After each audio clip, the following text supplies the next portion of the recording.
Gbgflee, game break greatness. Gbgflee, pleases. He is I am him. We on do over don't get it fucked up, man. DOD, purple world, you know what's going on. Yes, sir, Trap Hero. Flea baby, why you talk like that? She ain't talking about no money, then tell that bitch I call right back. Flea baby, I ain't got no manners or no fucking patience. Flea baby, she gon' let me slap it, it ain't no relations. Flea baby, not a 380, it's a F and N. Bitch keep driving past the 9 and see us, but her desperate friend. What's good, do over don't? Purple World, episode 78. Today we got a dude he's been trying to get on for a while. I wish I got you on a while before because we've been talking for 50 minutes off camera already. 50 minutes off camera, great conversations, but this is about to be a good episode. This is shout out to GBG. Gabe. Bro, Purple World. Shout do out over to you, don't, bro. man. What I said, you either do and you win or you don't and you die, man. Fuck. Get active. Bro. Why both of our phones go off right when we start this? Both of our phones go off right when we start this. All right, so today we got Mr. Gbgflee on. Pleases. Flea baby.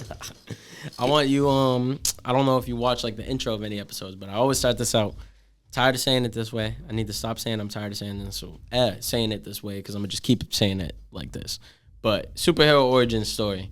You get bit by the spider, you fucking get struck by lightning, whatever the fuck your story is. I want you to just get in the nitty gritty. Before you were Gbgflee, early life, I'm talking just everything. You are a talker from what I could tell beforehand, so don't worry about, oh, you're talking too much. I don't give a fuck if you talk 15 minutes about this. Talk as much as you want, but just a breakdown on you as a person leading up to where you are. Superhero story? Superhero story. Alright, so y'all gotta go tap in with the album Trap Hero. I dropped that last year, you know what I'm saying? Trap Hero, one and only. He is I am him, Fleezes. So I would say before music really like popped off for me, we was like really stuck in the trap. Like it was just badass kids outside trying to get some new sneakers, take our shawty to the movies, get some food. You know what I'm saying? We was just lost in the world, but we knew we was fly. You know what I'm saying? We knew we had shit going on, but it just took a while to figure it out, you know, before I was blessed with the superpowers to make a winning off my voice. You know what I'm saying? We was just lost kids, man. I wish somebody would have told us, listen, man, they got this new shit called credit, man. Get your credit right. You gonna be able to control the world, man. Just get your credit right. We was looking at them like, what? Nigga, we need cash. What the fuck are you talking about, credit? Yeah, we was just lost. So, Trap Hero, he who transitioned from local hustler to major entrepreneur and whatnot. You know what I'm saying? And I came up from Mattapan. Money ain't the true answer. Prosperity against negativity. That was the album before that. So I made it an acronym from where I'm from because, you know, nobody talks about where they from. They talk about where they want to be from or where they be at. You know what I'm saying? So Mattapan, Massachusetts, man. You know what I'm saying? Inner city Boston. You know what I'm saying? It's the greatest city, Boston, now. And we here at Do Over Don't, man, you know? We locked in. We in the building. Gabe, what's up? I'm happy to have you in here, dog. Got this good deli on in here, you know what I'm saying? You know what I'm saying? Shout my partners in them. Bro. Got this good deli on in the spot. He was saying Diddy makes that shit? Yeah, Puff. Diddy. Brother Love. You know what I'm saying? That's the franchise. Go get you some deli on. Keep your cup healthy. Drink responsibly. You know what I'm saying? Diddy, you better sponsor this video, dog. We here, man. We here. Yo, how did you get into music? Because you told me you've been making music for a minute off camera. You've been making music for a minute, but what was the shifting point that you were like, yo, I want to do this rap shit? Shit, when we was kids, we was damn near in the hallway singing group, damn near trying to be B2K and shit. And eventually, I just wanted to be a fucking rapper. Like, I'm talking about when rapping was cool, though. Like, not this shit you see going on now. Like, when rappers used to go to the mall, get chased by fucking mobs of bitches and shit. Mobs of females, ladies, women, chasing the rapper down the street, chasing them out the mall, can't go nowhere. That was the good era. So, like, I remember I was in first grade. My mother bought me a little Bow Wow CD. I seen Buddy on the cover with the pit bull dog. And then I remember one of his videos came out and Snoop Dogg was in it. Snoop Dogg was in it, and Limp Bizkit was in it. Yep. And that nigga came around the corner getting chased by mad people, and he jumped in the goddamn old school with Snoop. Nigga, I already knew it right there. I'm like, yeah, we out of here. School, pay attention. This about to be our whole life, but as a kid, you got people looking at you like, nigga, you fucking bugging. You gotta pay attention, get a job, play sports. It was a point in time I wanted to go to the NBA, but that wouldn't have happened if it wasn't for Allen Iverson or Carmelo Anthony. You see what I'm saying? Like, I always liked Michael Jordan. I like Jordan sneakers, but I didn't feel like I related to Jordan as a character, as a being. But when I seen Allen Iverson on the cover of that 2K3 with the fishbone braids, we was like, like Frank, you remember we was bugging, we was young and turned up, like we was burnt out. So when I seen shit like that, I knew like, oh, there's a lane, there's a possibility. There's no reason to stay to be born in the streets and die in the streets. You don't gotta come up in poverty and die in poverty.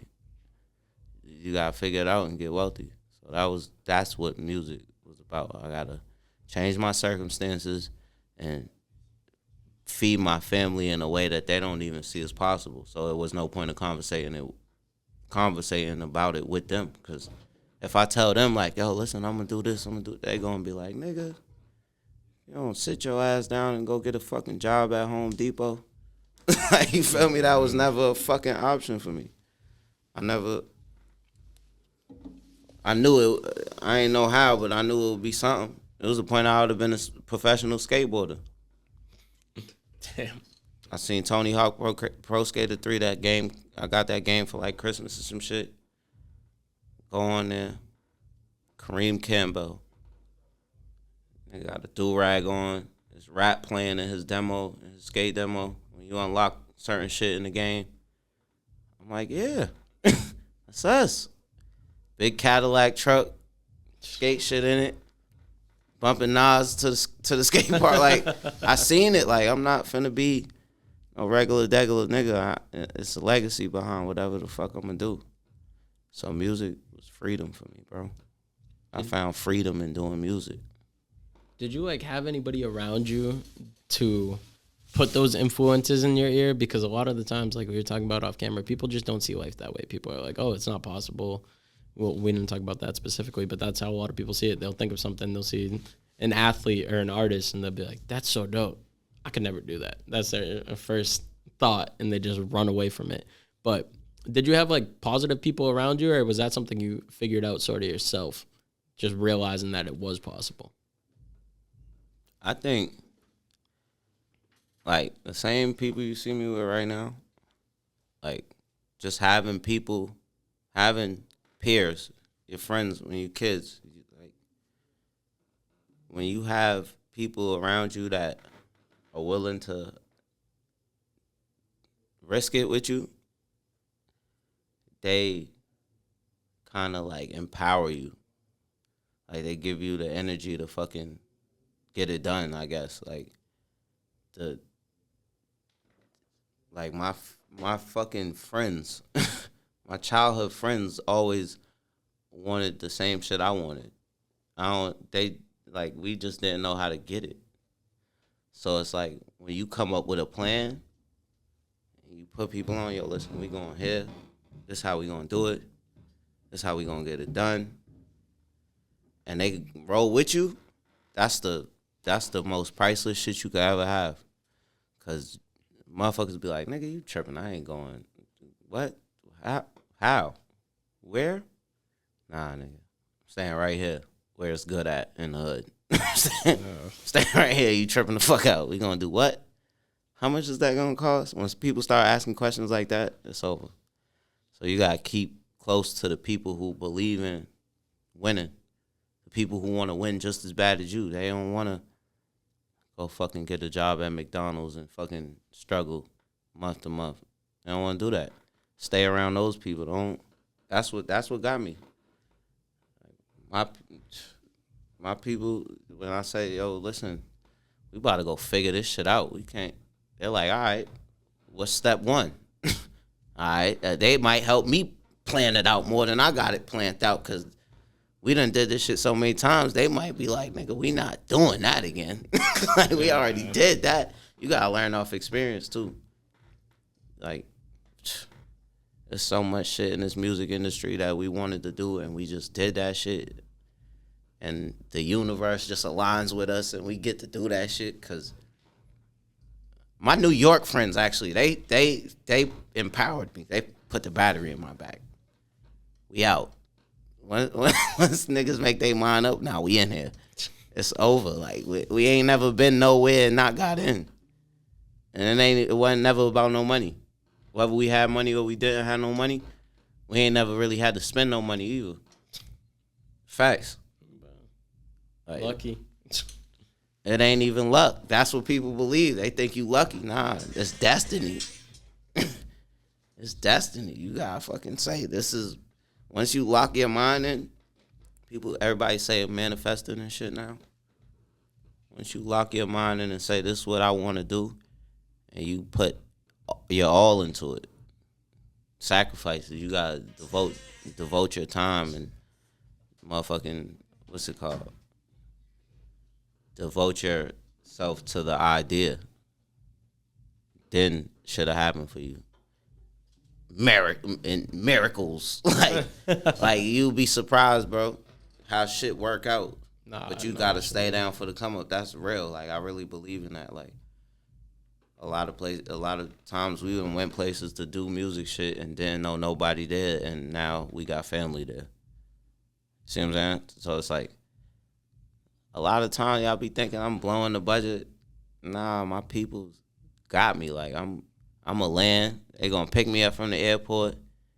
I'm not getting no Airbnb or none of that shit. Like, we niggas got houses, and I done met some real people that showed me how to really live this shit. See what I'm saying? So that's now when I say it's too late to tap in, that's because I figured it out. All my allies who helped me and strived for me to win. Not saying it like I don't need them no more, but I don't need them no more. We good now. Like, we're good now. Like, the people who helped me get here, we are great. Like, everybody's good. Nobody's hurting for nothing. We all figured something out for us to eat. That's what matters. Back then, we was fucking risking it. We was at the casino in real life, in the Matrix. Gambling. You talking about that? I want to ask about your project. What was the whole motivation behind it? I know you were just saying that little message right there. I know you told me some stuff off camera, but just for all the fans that are watching this right now, I want to know about that whole entire project. Whatever you want to say about that whole process, it coming out, making it. I'm about to get on some Soulja Boy shit. Keep going. Keep going. Watch this. Yeah, nigga, we the first motherfucker. Yeah, the first independent artist to goddamn tour his music before he put it out. Believe that. Too Late to Tap In. The tour happened before the release date, and I got to tour my music up and down the country before I released it, just to see how they gonna react to this new music. And that was an experience. And then my rollout, I put it on pause. See, when you a fucking boss, you could do what the fuck you wanna do. Pause. Real shit going on in my life. You know what I'm saying? I was blessed with a son. You know what I'm saying? So then the legacy goes on. The new version of me is rolling out. You know what I'm saying? So doing that rollout right now. What's good, y'all? Thank y'all for tuning in to Purple World. Just a reminder, we got a fresh studio over here. If you guys want to book a studio session, our rates start at $50 an hour with an engineer, $25 an hour with no engineer. Rates do vary depending on which engineer you choose. You can book a session by heading over to the Book Now button in our Instagram bio and Book Through Square. You can shoot us a DM to figure out what time slot you want, as well as which engineer you want to work with. As a test to see who our loyal viewers are and see who's really rocking with us, if you made it through this whole ad, you could head over to our Square website and you could put code POD10 and that's going to give you 10% off your session. One-time use though, you are not able to use that again, so use it wisely. Back to the episode. Also, don't forget to subscribe. Yeah, that was a blessing as well, to be able to sit at home and watch him grow and just think about like what's next. I ain't never really had time to sit down. When COVID happened, everybody was sitting down. We was outside. We was all over the country figuring this shit out. Oh, it's closed over there. We about to take that whole strip and film it. Who the fuck's gonna stop us? It's COVID. We capitalized during that shit.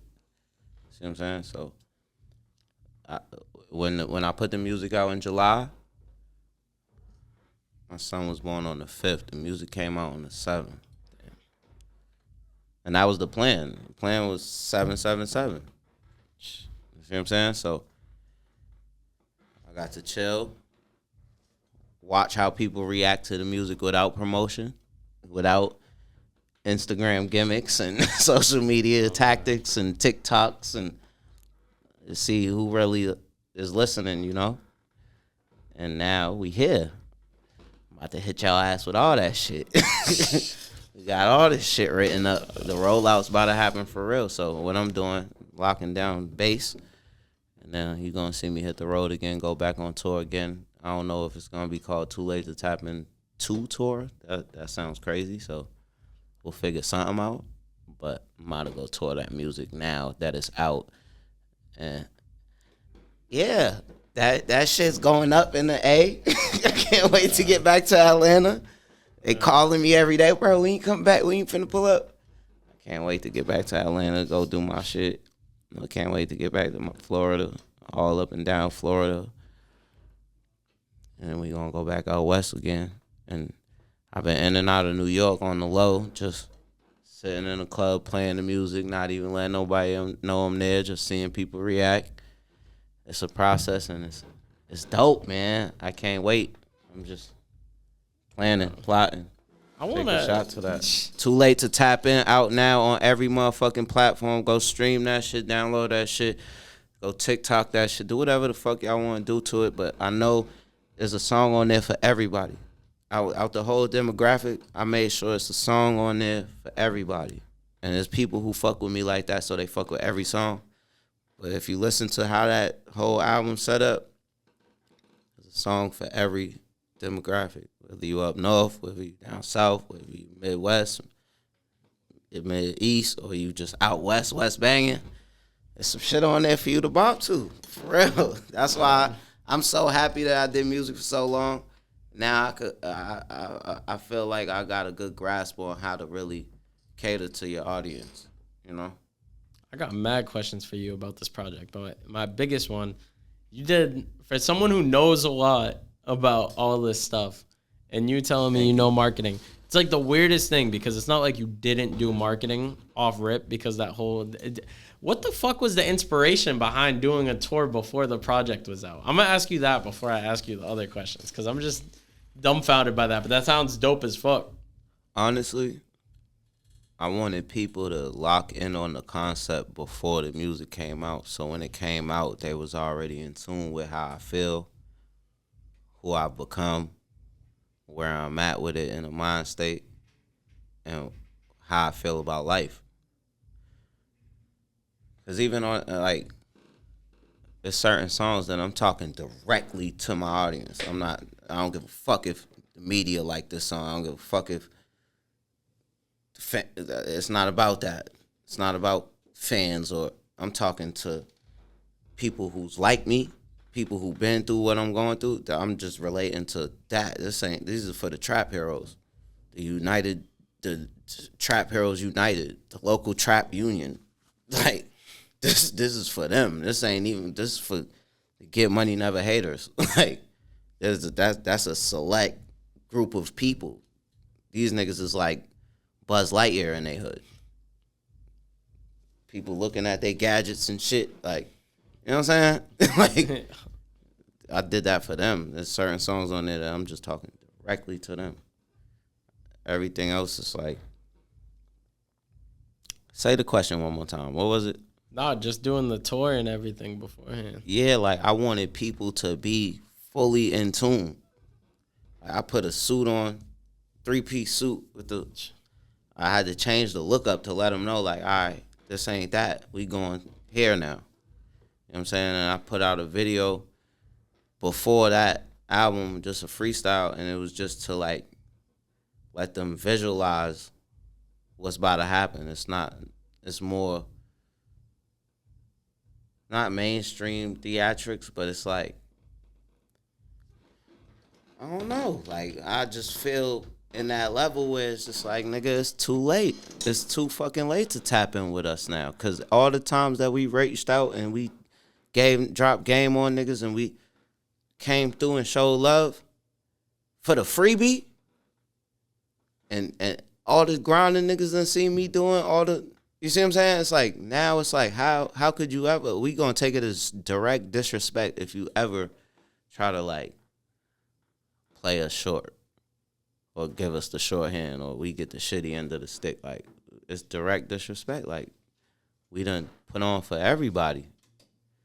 So if we not on the bill, don't expect us, because it's like, look how much work we put in. Ain't nobody put in more work than us. Niggas is just now starting to leave and go outside and do shit. I'm every shit niggas wanted to be a part of, whether it's New York Fashion Week, whether it's Revolt Weekend, whether it's Coachella, whether it's fucking Rolling Loud, you run into us.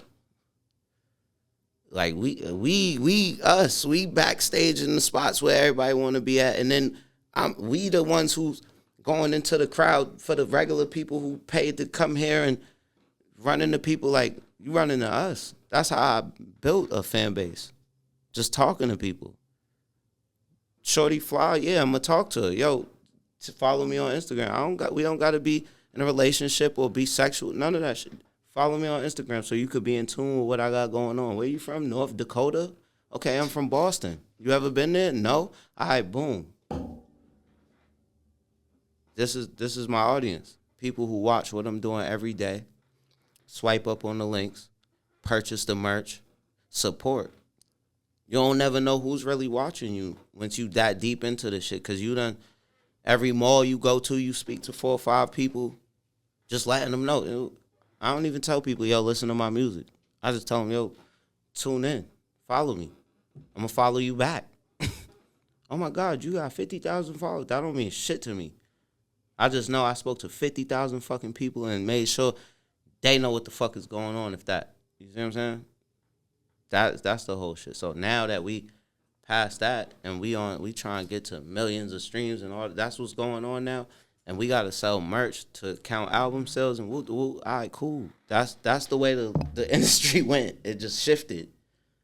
It shifted, like, so the people who ain't paying attention, they might not be in tune with what I'm going on with. But the people who's in tune with the business, like the promoters who's in the back room with the club owner and they telling them our budget this week for entertainment is $70,000.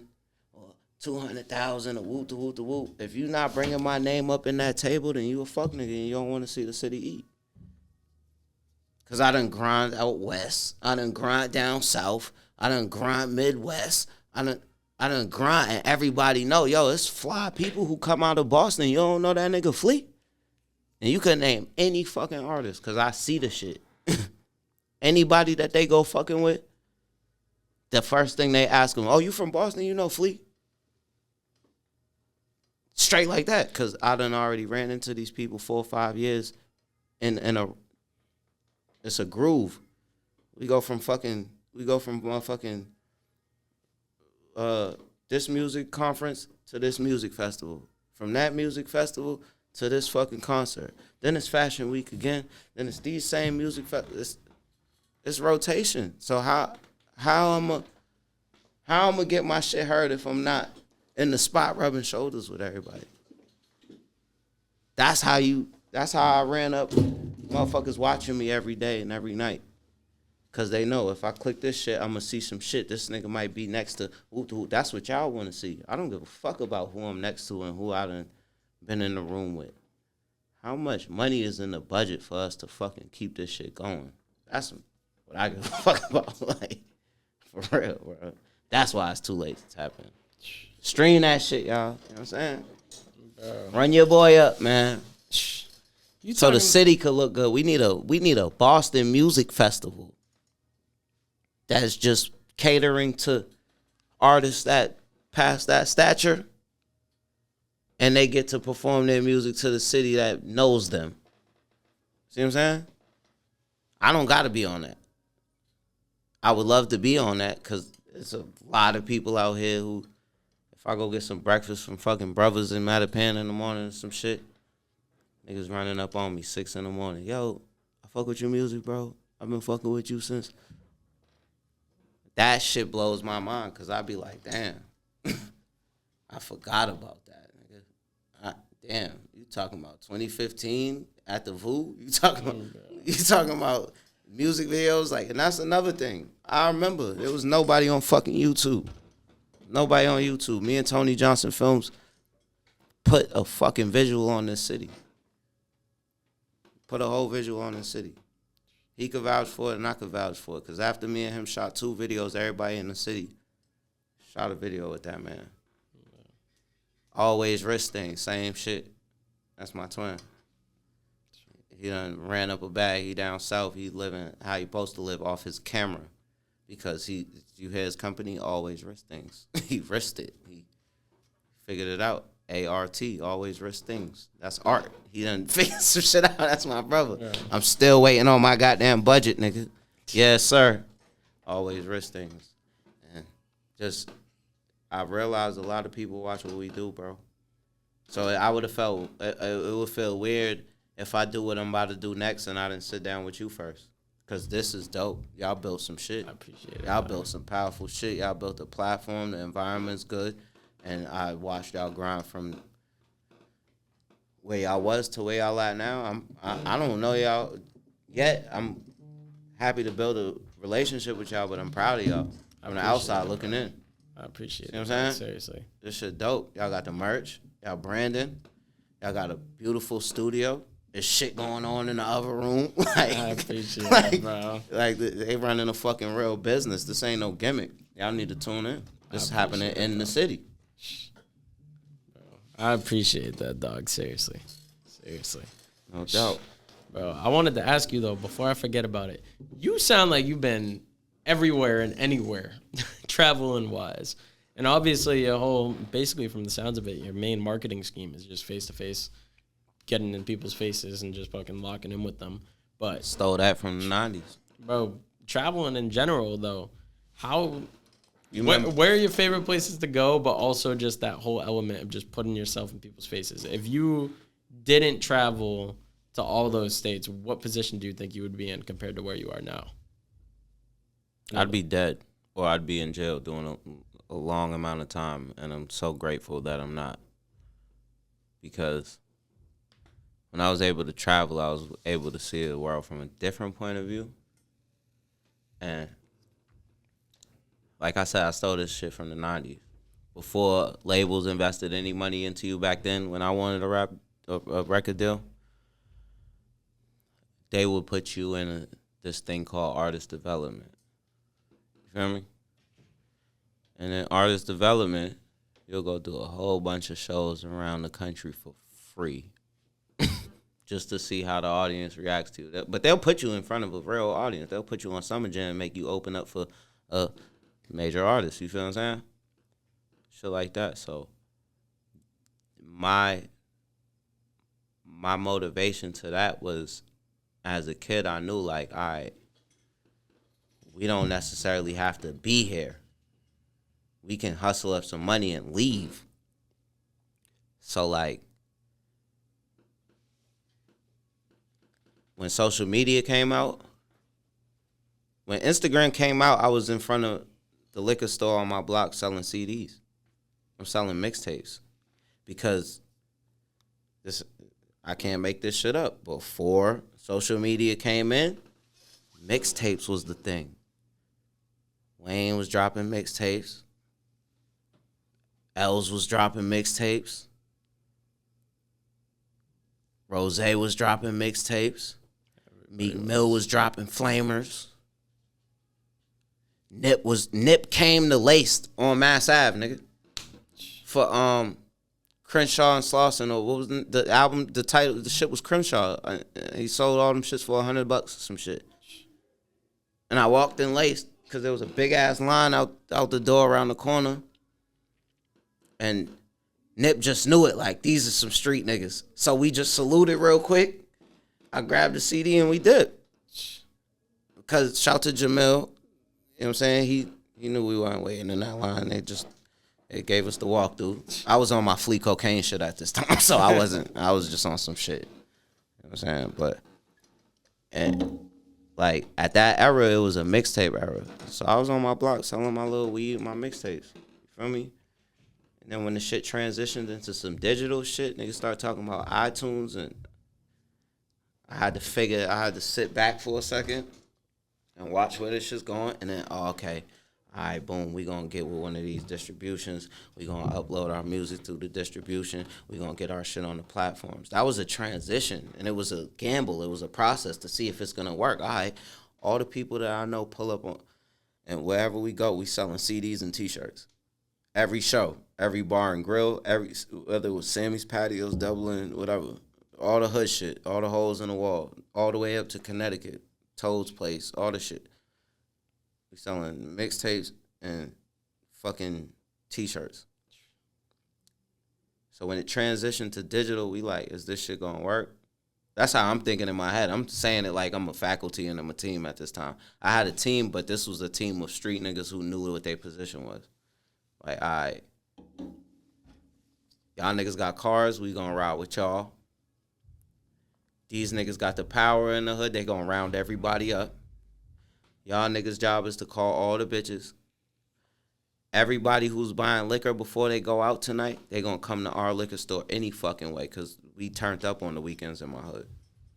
So before they leave the liquor store, after they buy their liquor, we let them know, nah, we doing a show tonight. We only gonna be in there for 30 minutes. Y'all could come, watch us perform, and then go wherever the fuck y'all wanna go. We was just strong arm the corner in the market. You feel me?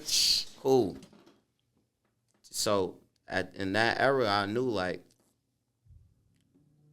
once I put this shit on iTunes so people could get it on their iPods, iPhones ain't even out yet. It's like, all right, is this shit gonna work? And I know niggas don't even got debit cards or none of that shit in the hood. So I'm telling niggas like, yo, I want to hear your new song. I listen to it. I'm like, nigga, take your shorty debit card, put it in, and download the song. It's only $129. You know what I'm saying? And if the bum bitch complain, leave that hoe. Yeah. Like, you feel me? I'm on it like that at that moment, trying to transition niggas into iTunes. Like, I should have been iTunes fucking spokesman, nigga. Yeah. Because I'm trying to transition the streets into digital music. Who the fuck am I, nigga? Yeah. You feel me? Like, that's how bad I was on it, nigga. Like, nigga, boy. That sounds like a task and a half, bro. Shit, you just opened a whole new conversation with that shit. Niggas pulling up for me for weed. Bro. Let me get a bag of the weed, young nigga. Yeah, bro, I got this mixtape. We'll give me $5 more. Matter of fact, wait, move closer to the mic. Take both of them shits. Yeah. And if niggas don't got the extra $5, you know what, bro? I know you gonna push up on me tomorrow anyway and fuck with me, bro. Here, take the tape, bro. I need, you know what I'm saying? Because me giving the niggas who didn't have the money and I gave them the CD, they became like my fucking advertisement, my street team. Just because I gave them the CD, they running around, they pulling up on every block playing the CD, and then they telling niggas like, nah, that nigga gonna make it, that nigga gonna make it. So by the time I fucking moved to Miami, bro, it was some whole other shit. Like, when I moved to Miami, niggas thought I made it. I didn't even, bro, when I moved to Miami, I landed in Miami by myself. When did you move to Miami? It's 2015. Damn. I moved to Miami. I'm by myself. Mind you, I've been here a few times as a kid because I got family there. But when the first time I went there as an adult, I had a situation going on. Shawty was trying to pick up her goddamn tax check. She lived down there. Woo, woo. I drove for her to go get the check. Woo, woo. Boom. The whole time I'm down there, though, I'm looking for South Beach. I can't find it. You feel me? Because I don't know shit. I'm looking at the shit like Scarface. Dipset say they always go to Miami. You feel me? Yeah. Fuck it, we at Miami, nigga. Bro. She bust her check. She give me some money. Cool. I'm trying to find South Beach. I can't find the shit. Boom. We drive back. Cool. Damn, you didn't even find South Beach?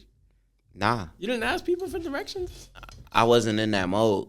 Wow. The mode I was in, I was just happy because I was getting some money. Because I'm going to Miami. And I'm already in Miami. Like, I'm in my mindset, I'm like, this is South Beach. I give a fuck. But you know what's crazy? I was in Liberty City. Like, I was like, I was like somewhere next to Biscayne under the bridge in Liberty City where some nice hotels was at and shit. But like, bro, I was lost. But boom, the next time I go back, remember I told you, dropped on Rap Beef. I'm going mini viral in the hood. I had 100,000. Jesus Christ, how viral was the diss track? It's 2015. Boom. It's before niggas was on that. Bro. Fair game. It's before niggas was on that. Like, Chicago was on that. Yeah. You see what I'm saying? Now, I ain't rapping like no Chicago nigga. I'm just rapping. I'm from the city, so niggas took a hold of that. Then you see everybody coming out with all this. I ain't even gonna front you. It was so good. You know what? I ain't even gonna hold back. I might have, boy, I be the nigga who started drill music, bro. Cause my niggas from New York, who I was fucking with when I went to Miami, they put that shit in New York. So now they listening to me rap like that. You gotta go listen to the song, cause that shit's gonna be like, all right, I get what you saying now, but like, fuck that song, cause I'm not promoting no negative energy and no drama, no beef, no nothing. I ain't got no ops, nigga. I'm living my life. We grown men, and yeah, like I love my life. This is what it is. We grew up how we grew up, and once you get past a certain age and you start doing certain shit in life, it's like, nigga, I don't got no time to be looking for no niggas dissing or fuck I look like. I don't live like them niggas. So it's different.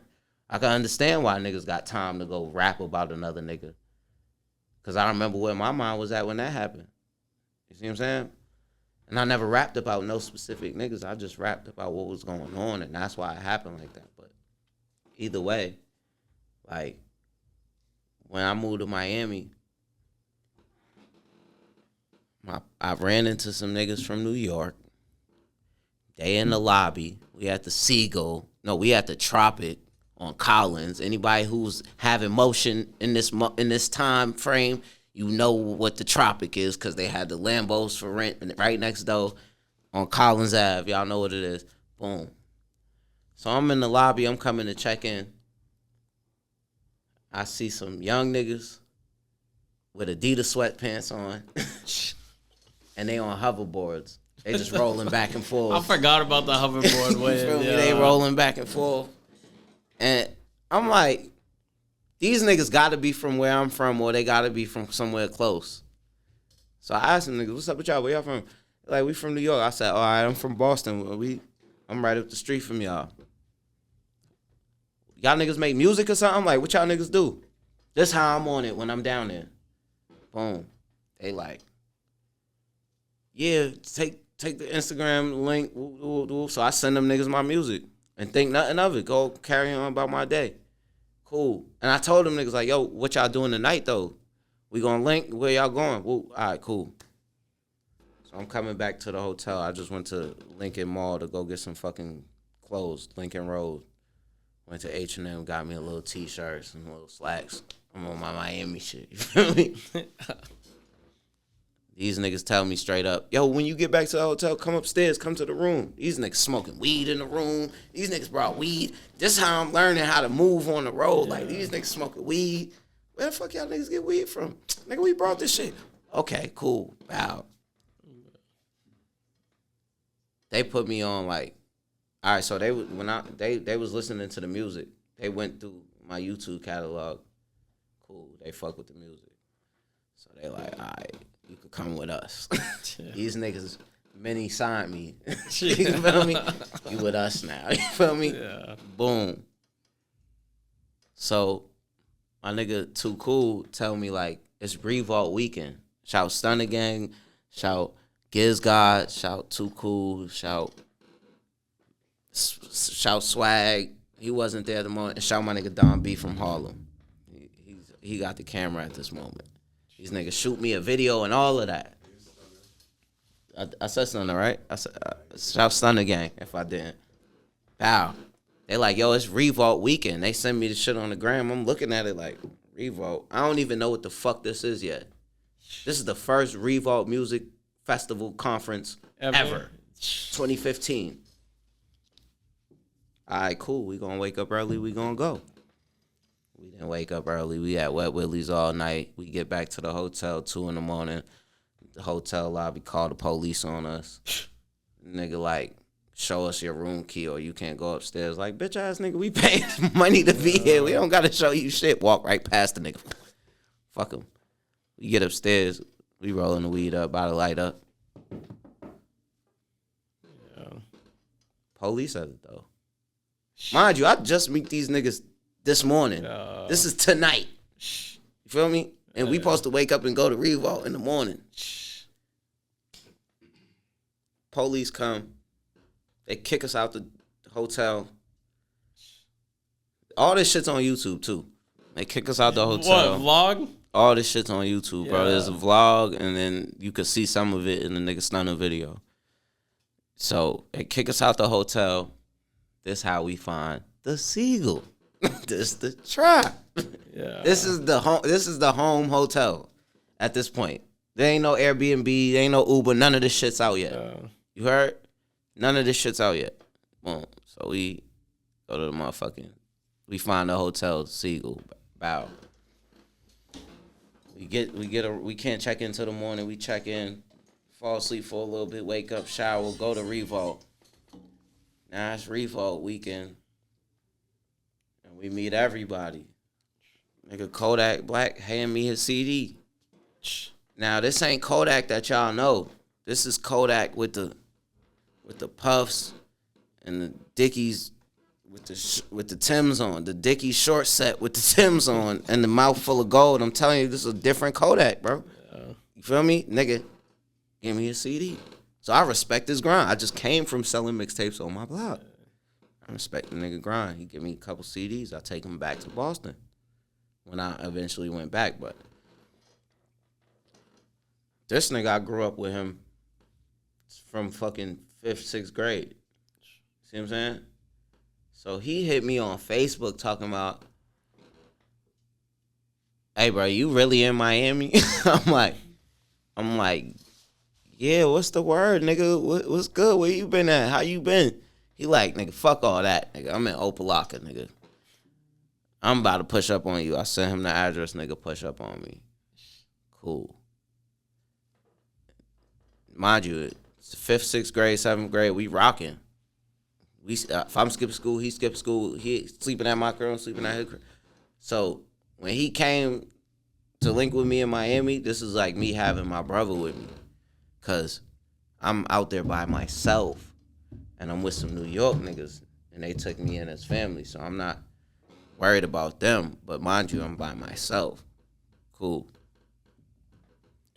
And from there, it was history, bro. I realized, like, if you're not on the road, you ain't got no real fans. Because you're not making real experiences, and people ain't really running into you. You have Instagram fans, and that's cap. That's all cap. That's some fake shit. That's an idea. They not genuinely a fan of what you're doing. They just watching you because they want to know what you're doing. They in your business. They see it, but they not liking shit. Because they not a fan of what you're doing. They don't genuinely really fuck with you like that. Like, I got niggas who's like, if I drop a song, they gonna go support it. And then if I say, yo, listen, I'm going snowboarding tomorrow, they're like, I'm coming.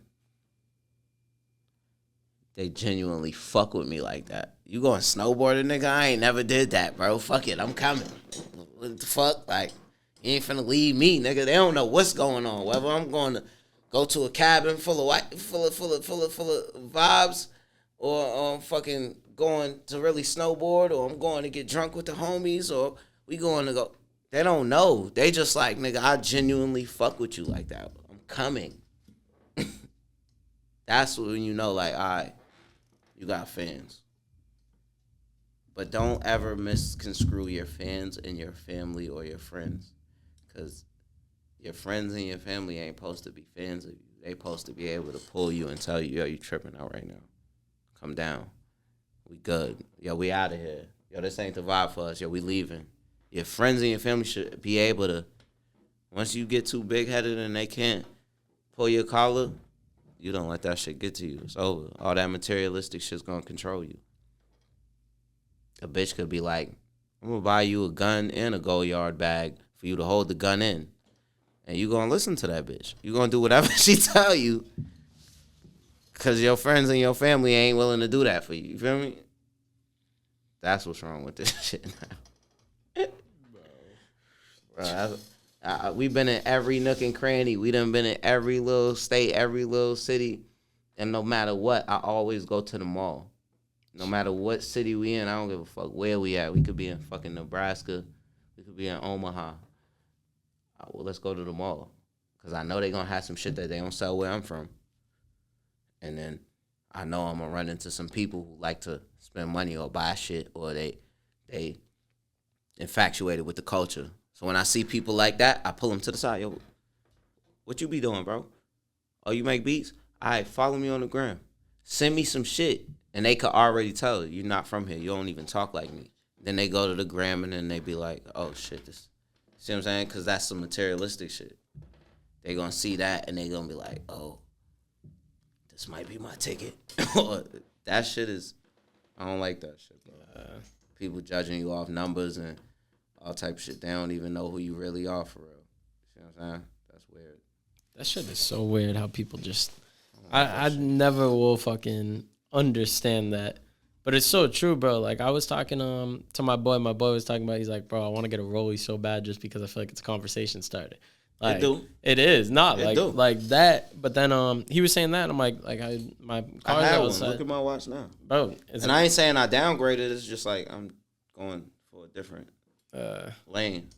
Bro. I don't want people to fall in love with me because of jewelry. Yeah, that's the thing. It's like, you get people like that, but then also, too, it is a good marketing strategy. Because people, I didn't even realize it until he said that shit to me. And ever since I got my car, I deadass got like probably 30 on the low side, bare minimum people that like follow the DOD shit. And I've been seeing them engaging with the shit just from asking me, yo, what do you do? Like, why do you have that car? And I'm like, bro, it's mad funny and I feel weird about it because I'm like, oh, I own a studio. Materialistic shit. It catches eyes. Is the access to different worlds, different realms. You feel me? But think about it. Did you get your car because that's the car that you pictured you driving? Yeah, that's why Or did you get your car because you felt like, if I get this car, people's going to engage with me? Nah, bro, I don't think about it like that at all. I already heard your answer. You feel me? Yeah, because bro. That's the era I come from. Yeah. I didn't get this for y'all. I get this because I saw myself in it. That's why I got this car. Literally, bro. Like, I saw myself and I said, I'm incomplete without that car. I'm going to do what I got to do to get that car. See what I'm saying? Word. And then I realized, like, yo, if you stay stagnant, you're going to die. Keep your shit, move your shit around. Keep your shit where it values you the most. See what I'm saying? Where we from?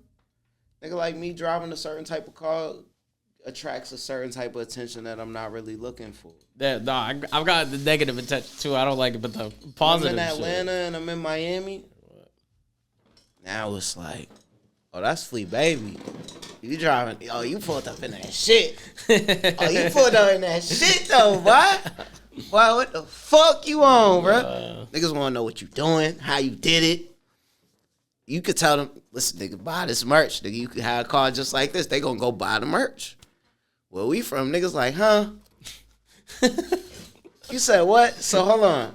Buy the merch, and then what I get, like a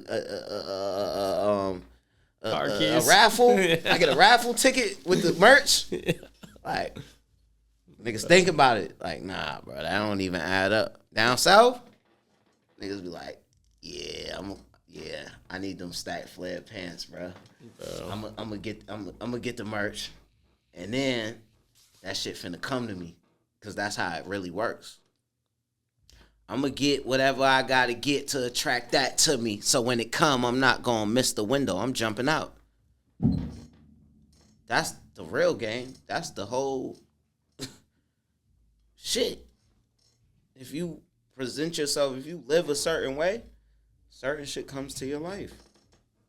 If you live like a fucking peasant and you wake up every day and you not happy to be here and you just, nigga, you ain't attracting nothing but negativity and fuck shit. That's facts. So every day, no matter what's going on around me or what type of influence is put in front of me on the TV screen or phone, or I reset my mind state. My mind state gotta be like, nigga, you a winner. You not here to do nothing less but win. You gotta win. In order to win, you gotta fucking be disciplined and put the work in. So when you have a chance at winning, it's not a gamble, it's not a second guess, it's not a question. You came to win. You feel me? Like, I set my mind like this every morning. Like how Cameron used to say, I wake up in the morning every morning, look in the mirror and realize how fly I am. Like, people be like, this nigga's crazy. He's self-centered. He's arrogant, whatever they may think. But it's like, when I heard him say that, I knew what he was saying. He's resetting his mind state. I am him. There's nothing compared. Like, he is I am him. Like, I understand, because it's like, if you settle for less or you take in what other people thinking, that's what you become. I wake up every fucking day ready for somebody to call my phone and say, yo, we got $5 million for you to run this label. Yo, we got $20 million for you to. I wake up every day expecting that email or that call. And when it's not there, I don't get discouraged. I just go out there and try to figure out how I'm going to be the nigga who sends that email. Yo, we got $40 million for you to do over don't, bro. We want you to come to our network. We going to put this on a national broadcast. You see what I'm saying? Yeah. That's what that's the type of call you want, because then it's like, oh shit, hold on. You might just start breaking expensive shit. Like, nigga, fuck this shit. We up. Like that. Like, if you're not waking up feeling like that, then it's like you in the wrong fucking business, bro. That's why I be mad as hell when I started unfollowing people, because I get on social media, you scroll, you get lost in the scroll, and somebody come on there with some negative ass shit, some negative ass energy, and they just mad at the world. Like, do not consume in that. Don't entertain that. That shit's gonna rub off on you. Now you just mad.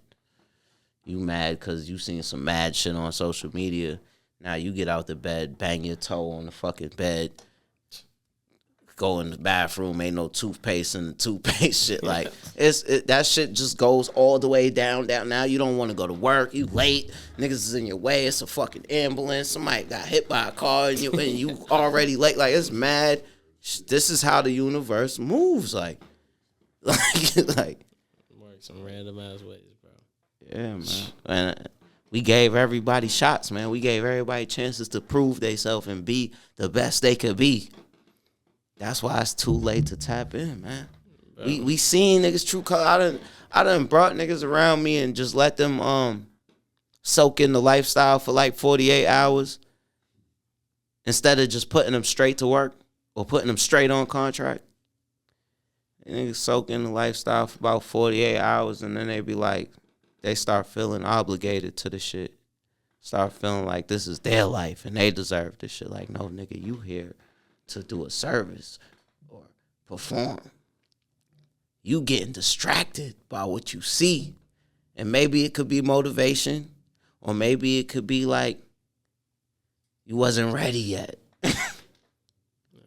But that's why it's too late to tap in, because it's like we gave everybody a shot. Ain't nobody ever came around me and I ain't try to fucking put them in the loop for them to get some money or be a part of something. Can't nobody. I don't give a fuck who you talk to. You ask them about Gbgflee, flea cocaine, fleezers, flea baby, whatever they want to call me. My whole purpose and intent was for them to get in and get some money. And then when I get aggravated, time start going by, I get fed up, then I just lose it. I'ma lose it. I'm getting irrational. I'm going Super Saiyan 9. And I'm gonna tell you about yourself, and I want you to know like what we could have and why we don't have it. You see what I'm saying? So that's why I realized just keep the same people around you that you started with. Cause they gonna tell you what's real. And they shouldn't fear you. If you was around them as kids for real, and these really your family, your people, they're not gonna fear you, bro. When you got people around you that fear you, they gonna do whatever the fuck you tell them. And then they gonna think everything you do is right. They gonna agree with everything you do. That ain't cool. That ain't gonna get you where you going. You need niggas to be like, no, nigga, this ain't it. We need to try it like this. What you doing right now is jeopardizing everything we worked for. If people don't talk to you like that, they don't genuinely give a fuck about you. You feel me? You saying all this, I got a question related to all of this. How do you, because it sounds like you've been through the ringer where you've had a lot of fake people around you. You've had a lot of people that just absolutely fumble the bag with opportunities. How do you spot those people nowadays? Because it seems like you just keep your circle tight. But when it does come time to giving new people opportunities, because I'm sure there's some people that you meet every now and then that you do, how do you recognize the fakeness right off rip? Right now, it depends on what you bring to the table. Because I become such a fucking master at this shit that I'll deal with some fake shit to get my way. Real quick. I will fucking use the shit out of somebody to get my way real quick and then never talk to them again. Because I know my worth. I know who I am now. So if you got some shit that I need and I feel as though you're not utilizing it right, back then we would have finessed you out of it. Now, I'm going to just use it to my ability and then get the fuck from around you, distance myself. How I see fake people now, I could tell what motivates them. Whatever motivates them most is how you can tell whether they're realistic or materialistic. See what I'm saying? If I'm in the room and I'm talking about how we gonna obtain these properties for the next 5 years so we could get to a certain substantial status in this society, and you texting or you scrolling and that mean you don't really even give a fuck about what the plan is, what the future is. If I start talking about how many bitches gonna be in the spot tonight and how we gonna light that motherfucker up, 10, 20 bottles, and you completely engaged, you already on the phone, you already making phone calls, bitch. Yeah, make sure you and your bitches ready. Then I know, like, oh, all right. So we know how to motivate them. All we got to do is ask them for what we need and then put some hoes around them. Because if you get distracted by them hoes and you don't get what we need, then we know you don't really want to fucking be here, nigga. We left you in the studio, told you make 2 beats. I got 2 artists on their way in. They got the budget. We need you to make 2 beats so we could own the production. I'm going to do the feature with them, whoop, whoop, whoop. But I'm going to leave you with these 3 bitches. And some deli on. And there's some weed in there too, nigga. If I come back and you don't got them 2 beats done, it's like, these niggas are sitting in here with their money. And I got to outsource. Now I got to go on my network and scroll through my contacts. They'll send me, most likely they really already on standby. The beats is already in my email because niggas send me shit constantly. But it's like, nigga, I gave you this job so we can get where we trying to go. Now I got to call another nigga and outsource shit and possibly have to spend more money when you could have been receiving and recruiting all of this shit. You see what I'm saying? That's how I know. That's how I know off the rip now. Yo, we going to the club. I'm outside, bro. Yo, we got to go put some work in. Yo, I got some shit. That's how you know, bro. Just like that. It's just like that. This is the world we in right now. It's materialistic shit. Yo, I need you to pick these bitches up and bring them. Take the Range Rover. I got you, bro. Yo, I need you to go pick the producer up. We gotta be at the studio by 9:30. Pick the producer up. This nigga grown as hell. He don't got a car. Like, why are you even questioning what I'm telling you to do if we try and get where we going? Yeah, he don't got a car, but he's bringing more to the table than you right now because he's making the fucking beats. Like, it'd be shit like that. But you want to pick the bitches up, and all they want us to do is spend more money on shit that we don't even fuck with for real. They want us to buy hookah. I don't smoke hookah. I smoke weed. I got my partners. They smoke hookah. But they ain't the type of nigga to, you see what I'm saying? They in tune like, bitch, you coming around asking for hookah. I don't even want to be around you, bitch. You supposed to have a business and 5 bitches that represent you, and y'all collectively bring more to the table. You begging niggas to buy you hookah? Like, yo, bring the fucking hookah so they could get the fuck out of here or some shit. Like, you feel me? Burnt out on this shit. Bro. Burnt out on this shit, bro. We in a purple world, man. We in a motherfucking purple world, man. Bro. Yes, sir. Yo, kind of off that. It's unrelated, kind of, but career-wise, you've been in this shit. You said like 15 years in the music industry. Career-wise, what do you think your biggest mistake ever was? I know you probably kind of see it as things panned out for a certain reason, whatever things were mistakes in the past. But if there was something that you would advise people absolutely to not do that you feel like was a big learning lesson for you, that you could kind of spare them that lesson, what would you say? Hey, folks. See how my partner just hit it on the head? That's why I got laughing. All right, folks. See, this is the type of people you need around you because y'all got to be in tune. Shouldn't nothing have to be said for y'all to know what's about to happen. I shouldn't have to tell you what I'm about to do if you actually know me because you know how I react to certain shit. You know, see how he just said it on the head? My biggest mistake in this shit is waiting for somebody to do something for you that you could do for yourself. Don't let nobody make no promises to you or gas you up and tell you, yo, we gonna do this, that, and the third, and now you making the calls to see if it's getting done or not. Because once somebody say something to you, if they're not making the initiative to get it done, then that means they was just selling you bullshit. So my biggest mistake was waiting for people to be on the same page as me and to want it as bad as I want it. You feel me? Listening to what people saying, like, nah, just be patient. We gonna get here and we gonna do this. Or, nah, we good. Just keep doing what you doing. It's about to hit. Like, nah, fuck that. You gotta make this shit happen. I don't give a fuck if you, like, we stand on loyalty and respect. So, be loyal, but know what you being loyal to. You feel me? Like, a lot of people will put you in the loop, and they don't want you to go behind them and make moves without them. So, you'll be disloyal if you try to make a move for yourself. You can't be around people like that. They gonna fucking they gonna derail you. You gonna be moving backwards. You gonna be moving in the same place fast. Moving fast and not going nowhere. You speeding everywhere. Fast cars, speeding. But you in a rush to nothing. You see what I'm saying? It should always be they waiting on you if it's really for you. You feel me?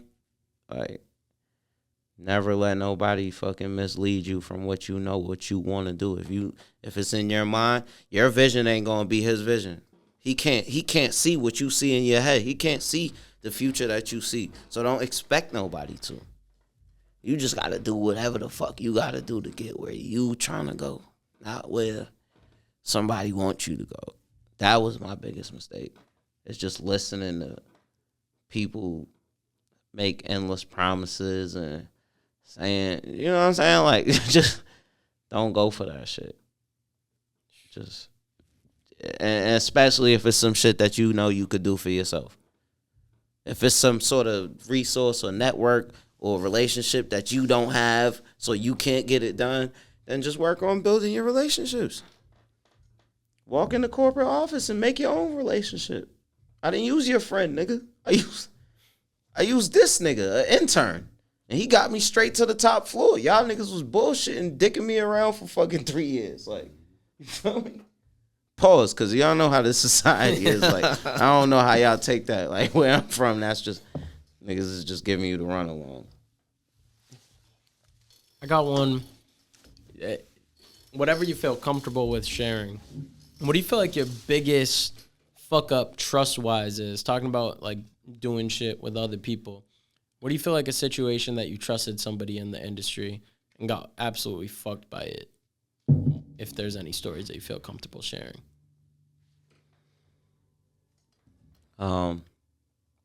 Promoters be untrustworthy in a lot of situations.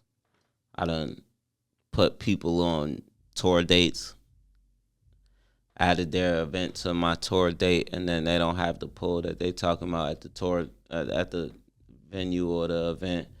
And then I show up on some Gbgflee shit, and then niggas looking at me like, your name's not on the list or some shit like that. Like, I done been through shit like that. I done been through a lot of shit, bro. I done been through a lot of shit like that, too.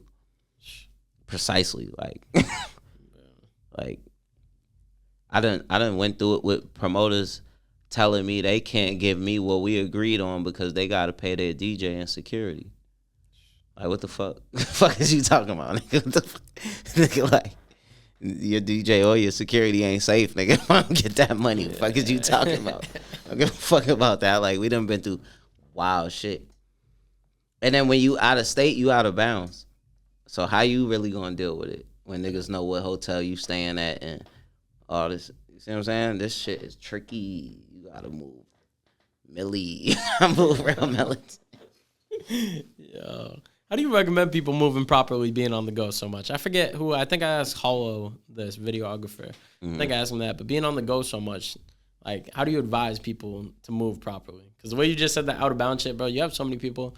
They'll go travel. They'll go to Miami. They're posting fucking their hotel. They're posting they got 10 racks on them in cash. They be doing all this stupid ass shit, not moving properly whatsoever. People think Miami's like a fucking vacation shit. Like, South Beach is some vacation shit. That's different from Miami. And like Miami, like my people in Miami, like, I don't, like, honestly, like, not to say it like that, but to say it like this, like, I know people who make a living off tourists just because they fucking they just goofy. Like, same shit in out west, same shit in Cali. Like, niggas all over, even New York, yo. Like, yeah, niggas post like they at LAX, and then like you get robbed before you get to your hotel. That's your fault because you like letting everybody know what you doing.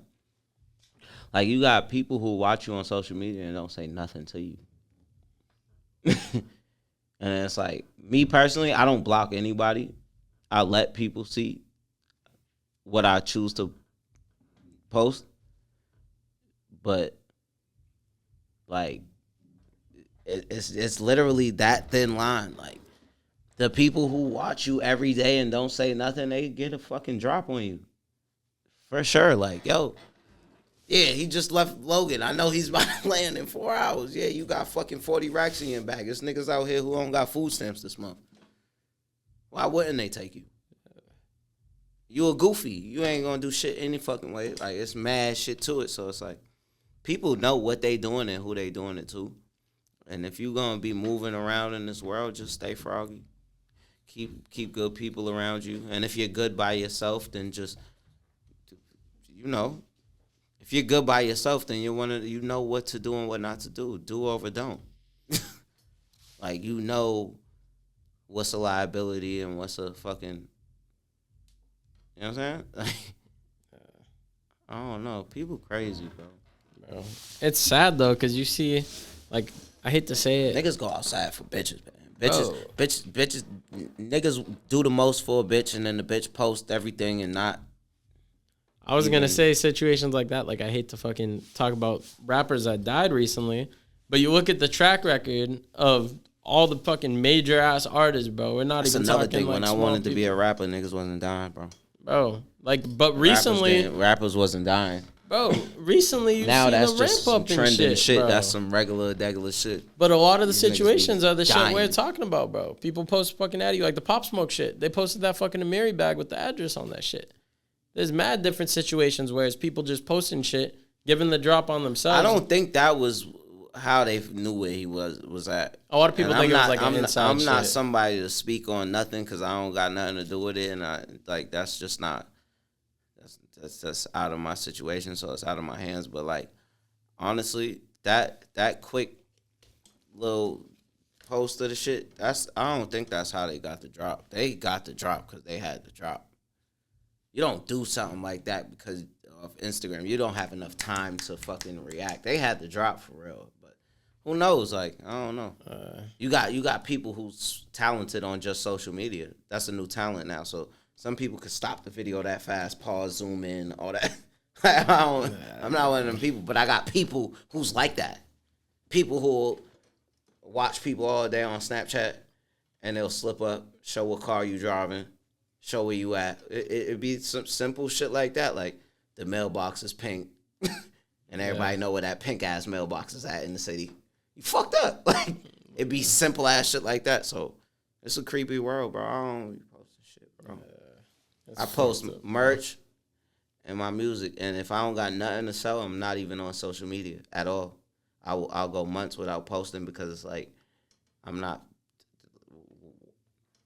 Why do people feel the need to put their real life into the world for the world to be into your real life? Now you got people, they want to know who you fucking and where you at and what you doing instead of how much it costs for what you're selling. And if you're not selling nothing, I feel like you shouldn't even be on no social platforms. You should just be out here living your life and enjoying the experience of life and fresh air and travel and, you know what I'm saying? I think social media is really designed for people who got shit for sale. Like, I use it as a tool. It is 100%, bro. It is a tool, and a lot of people misconceive it. Yeah, a lot of people most certainly wrong reasons, bro. I hate people. I don't get money and never hate till the whole family straight. God is good. God is great. I don't usually use the word hate. I dislike people who get on social media to rant. Bro, you on your social platform me, and you just rant about shit that don't even pertain to nobody. Like, niggas don't give a fuck. It's the fucked up part though, real weird. quick, bro. We were talking about engagement earlier and shit. Something fucked up. I hate the same shit, ranting and shit. But there's been a couple times where I need to post. Like, we had somebody fucking vandalizing. People were vandalizing the wall. They see their ops on the wall. They're crossing their names off and shit. So I had to like out here. Yeah, that wall right there. And you see how many names are on that shit. So I was like, what the fuck are you scratching out a little name for? So I posted a brand about that. There's been a couple times where random shit's happened, like fucking fights breaking out here, whatever. Damn. And I gotta put like little PSAs out, being like, "Yo, don't fucking do this shit here." Whenever I do that shit, bro. Say our average on the DOD shit, our average is probably like 300, I'd say, viewers. That shit will jump up to like 600-700 viewers on the story. Fucking, it's even broke through 1,000 from me fucking posting a rant before. Yeah, I ain't gonna front to you, bro. When you have those experiences, right?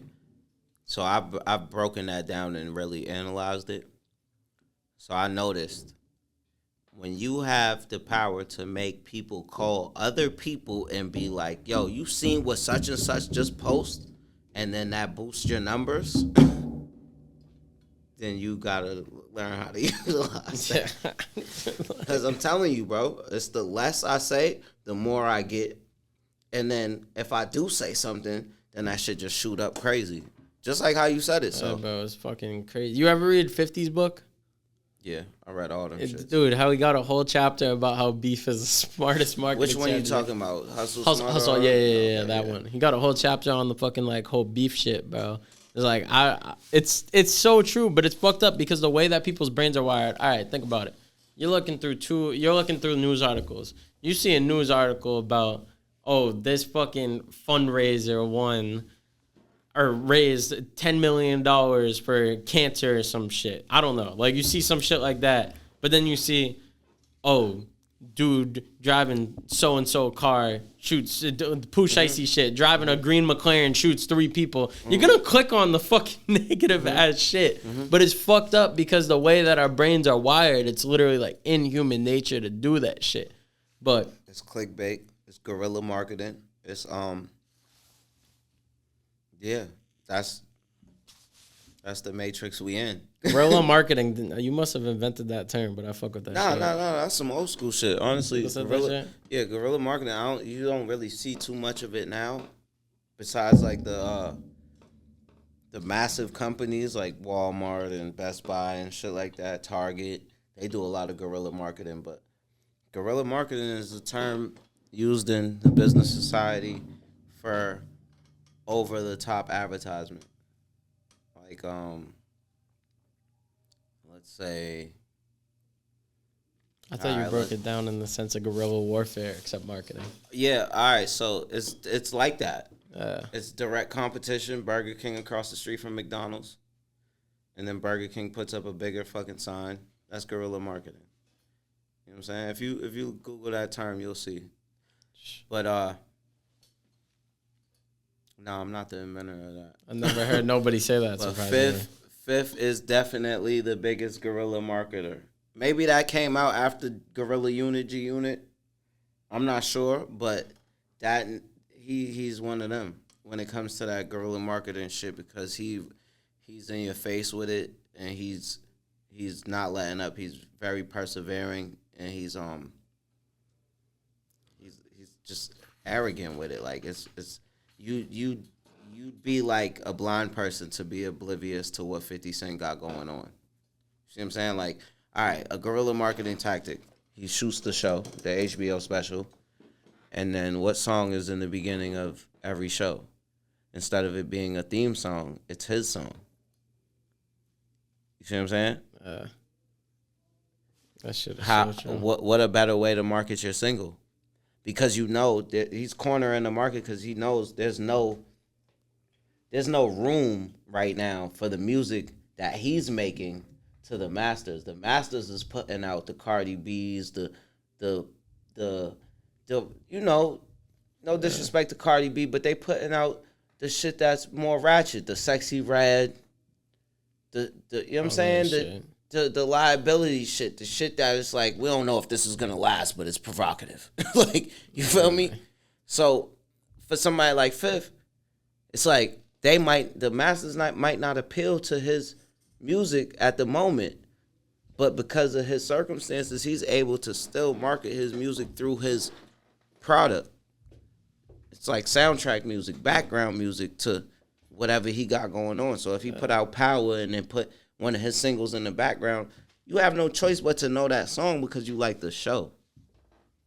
That's why, like, when I put this album out, the first thing I did, instead of doing music videos this time, because they're going to wait. They're going to wait for the music videos. You got to know your worth. You got to have knowledge of self. That's a big key to this shit. You can't just force yourself to put shit out because you're competing with whatever's around you. That don't even matter. That might be here today, gone tomorrow, right? So it's like, the first thing I did when this album came out, same day the album put out, I put out a documentary. And I gave him 14 minutes out of the documentary, part 1. Because it's like, I want y'all to see what I went through to record this music. See, I documented me on tour, the tour before the music came out. So when I started promoting the tour, they had no idea what the fuck I'm doing. By the time I put the music out, that's when shit starts making sense. It's like, oh, the 2Late2Tapin tour, that was to promote this music. Now that the music's out, I've been seeing this same concept for 2-3 months. So they're familiar to it. They're familiar with the whole concept of me becoming this narrative of me. You got to evolve. You got to build. You got to destroy, right? So the old person that they're used to, they might not see no more, because it's like, that's not really me. Like Trap Hero. Trap Hero was, all right, Mattapan. Money ain't the true answer, prosperity against negativity. That's when I realized that, okay, this world's moving off of materialistic shit and money is not everything. Now, when Trap Hero came out, the slogan was, he who transitioned from local hustler to corporate entrepreneur. So I'm telling y'all, I'm not about to be this local hustler that y'all see on the block in the foreign car with the, it's dead. That's over. We transitioned into corporate entrepreneurs. Like Young Jeezy when he said corporate thugging. They don't understand that because you thugging and you going corporate. It can't ban the snowman. Y'all remember that? Like, y'all remember that shit. Like, feel me? So I'm telling y'all I'm about to transition. The next project was Too Late to Tap In. And I'm suited up. I'm not even wearing trap clothes. I'm not Dior puffy coat. I got a fucking 3-piece suit on with a tie. And a hat with a feather on it. I'm telling y'all, like, it's business time. It's about the business. It's serious. Like, if it ain't about the business, you can't really expect to see me. You know what I'm saying? So that's the whole shit. Like, you got to transition. You got to keep evolving. Don't stay stagnant on the same thing. You know what I'm saying? Like, no disrespect to my New York niggas, but the niggas who came out with that drill shit, when they came out with it, that European London swag beat with the drill flow, you get me? Like, what do you hear right now? All that. That's what you hear right now on the radio, or do you hear that when somebody gets in your car and be like, "Let me get the aux"? Yeah, that's what I hear. Okay, see what I'm saying? And that is a major key, because what does that tell you? It's not mainstream. What did you just say though? I'm not hearing the radio. So who the fuck is listening to the radio? Nobody. You think we the only people who get in our car and connect the Bluetooth and play what the fuck we want to listen to? That's when I realized there's a lane. You just gotta cater to your lane. Cause it's niggas who's getting in the car and they're putting on Flea. They don't want to hear what 101.3 gotta play. They don't want to hear what 94.5. They don't want to hear what 101.5, 215 Philly in it. They don't want to hear that shit. And don't get me fucked up, because the radio be playing that shit after the certain hour. Sometimes I used to get new music from the radio because I was so in tune trying to get my shit in that pocket to be in mainstream rotation. That's the thing. It's cool if the radio play your shit. It's cool if they play your shit during local hour. But once they play your shit in mainstream rotation, that's when I realized, all right, I'm doing what I'm supposed to do. When they playing me, then they playing Future. Or they playing Migos, then they playing me, then they playing Future. Or when they playing Kodak, then they playing me, then they playing Tip. I'm like, oh, I done broke into that lane. They're not playing me during just the local upcoming hour no more. I bet. Now I gotta feed these niggas. I gotta send them drops. I gotta keep sending them new shit. Yo, what you want an hour? I gotta pay that extra hour. For this next hour, I need radio edits. It's a business now. You feel me? Like, this shit different, bro. That's why I love this music shit. Because it's what you put out, not what you receive. Niggas receive what they see. I don't see none of that shit. I don't see it. Like, if I want to see it, I'll see it and act like I don't see it.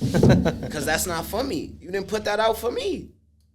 That's not for the hustlers. That's not for the trappers. That's not for the entrepreneurs. That's not for the people transitioning from corner boy to corner store owner to gas station owner to clothing line fashion industry to entrepreneur to studio owner to audio engineer to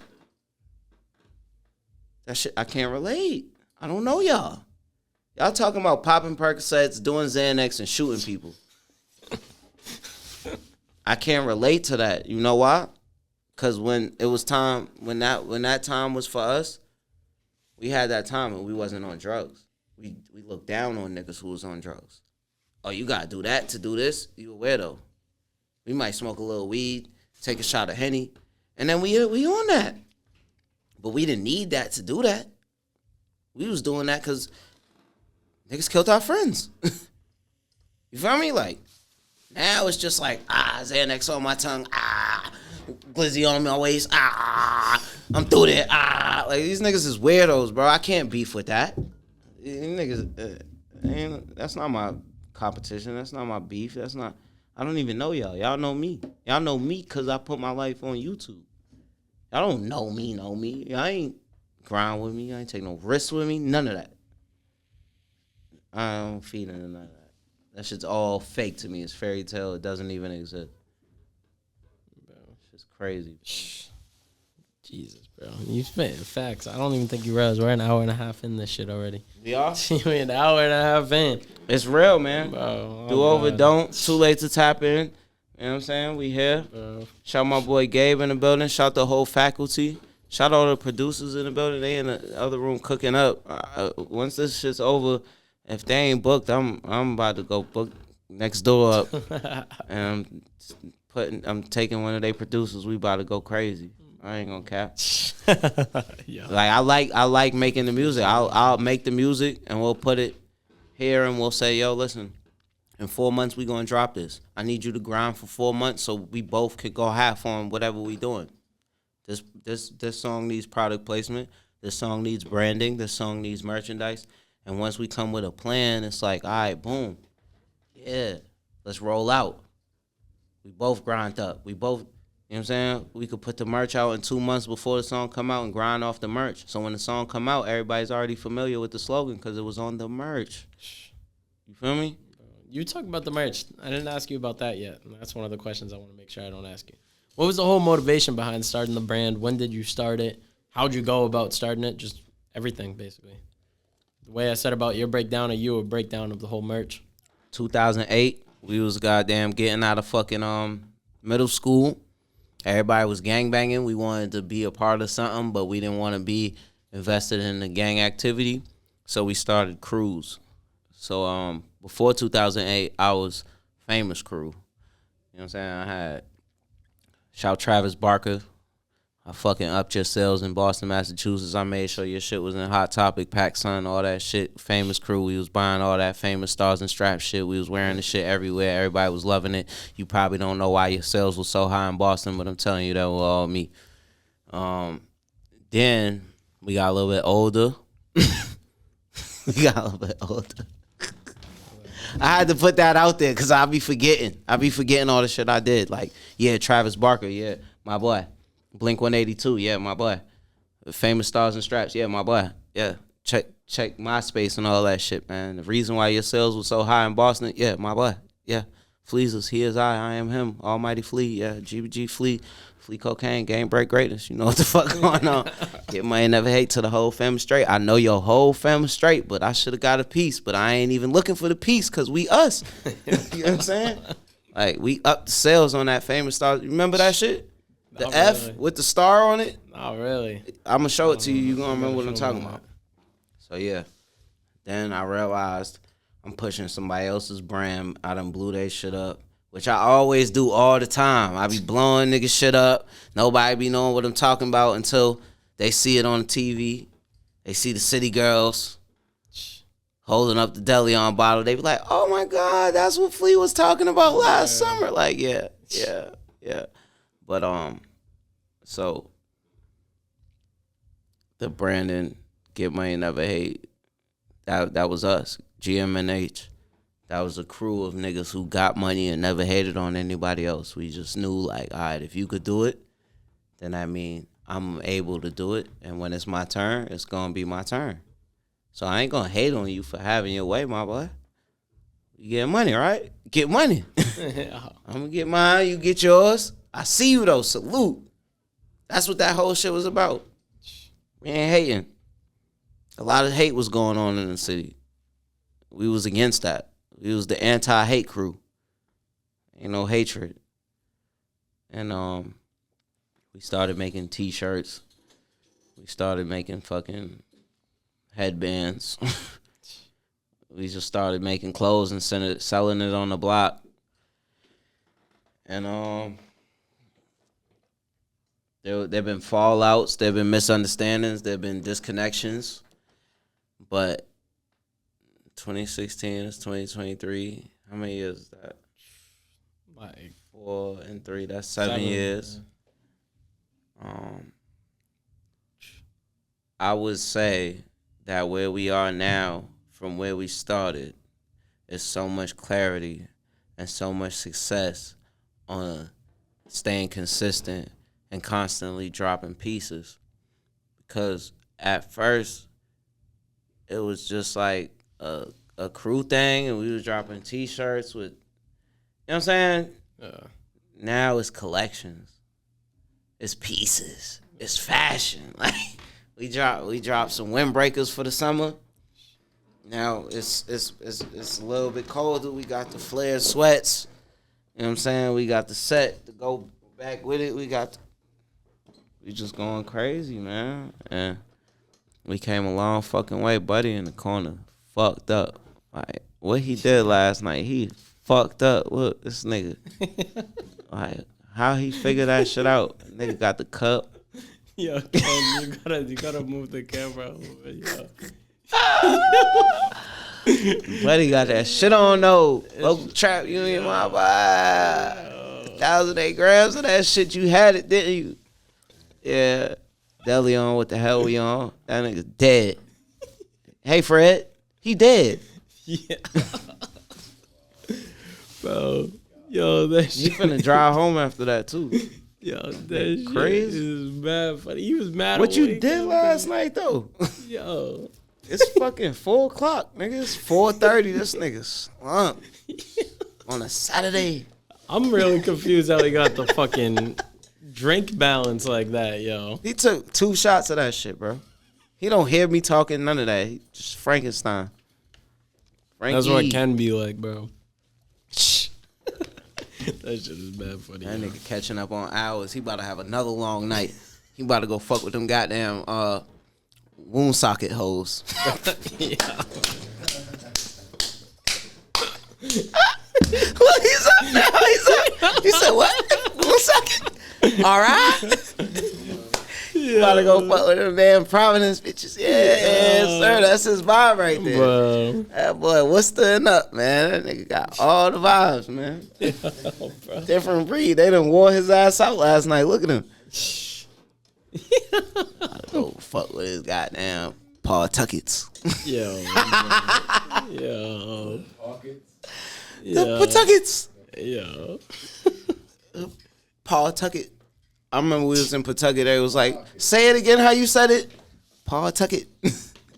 Yo. Look, I got like 2 more questions. I got a question for you. No cap. Oh, shit. All right, so boom.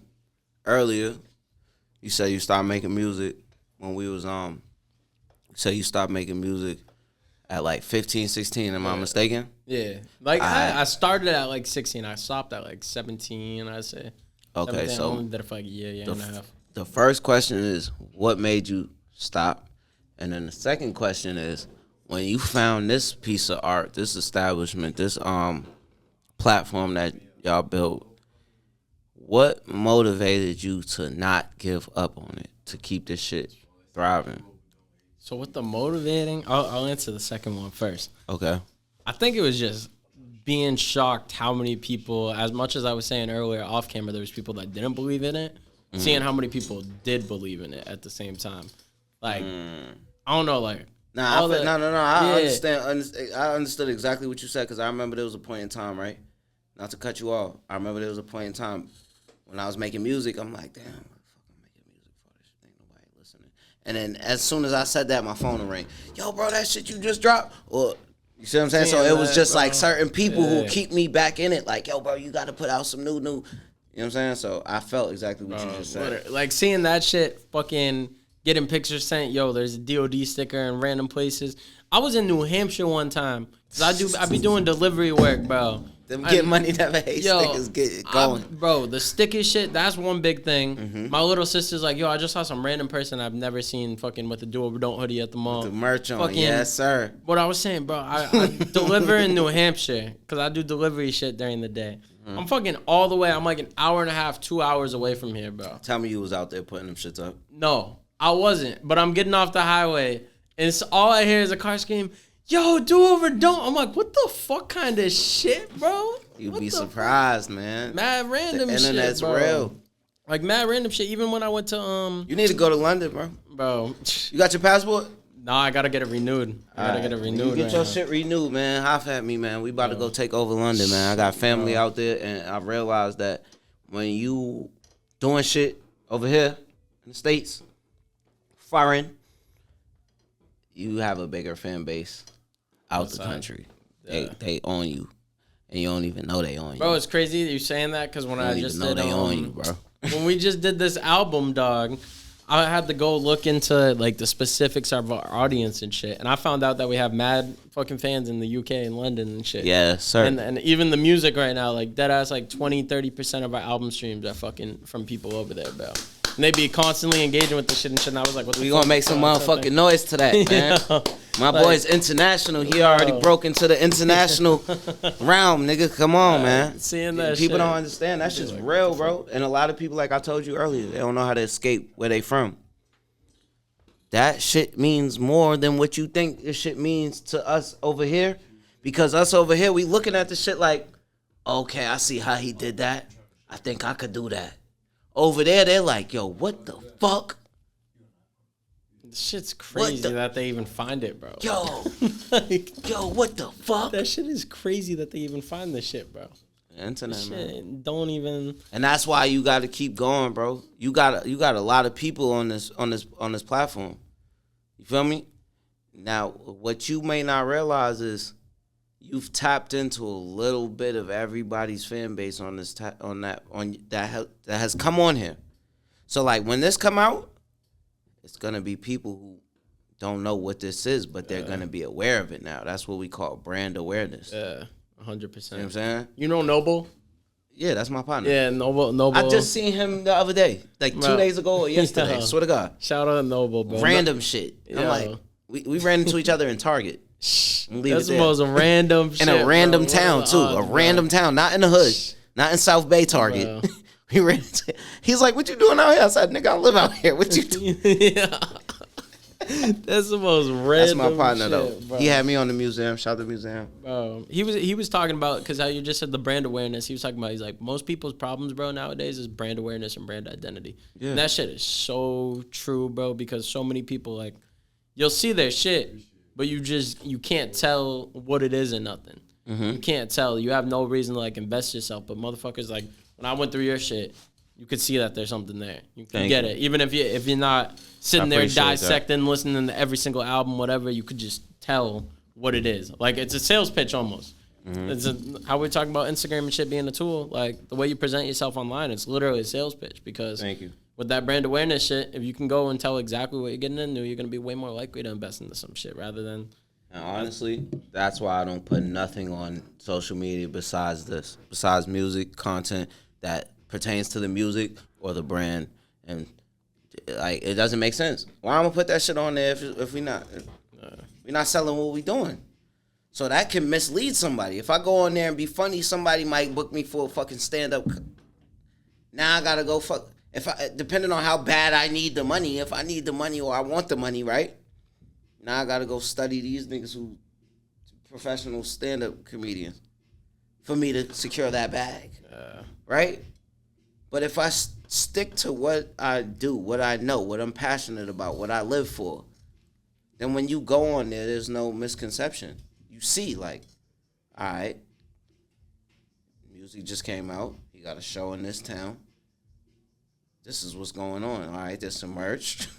Like, I mean, buy into this brand. Like, there's nothing. There's no. Ain't no love and hip hop shit going on. It's just buy this. If you didn't want to buy this, what are you doing here? It kind of makes you feel out of place. Like, oh, you just watching? All right, we got something for y'all ass too. Every about Tuesday, Wednesday, we remind everybody. If you on here watching, you ain't swipe up and purchase nothing yet or nothing, you know what I'm saying? We see you just like you see us. And we ain't shouting you out, but you got some bossing up to do. You got some leveling up to do. And I ain't looking down on you. I'm just sitting up higher. You got climbing to do, my nigga. Because you on here watching me, thinking about some old shit, instead of thinking about how you could support this shit and bring value to it and become a part of it.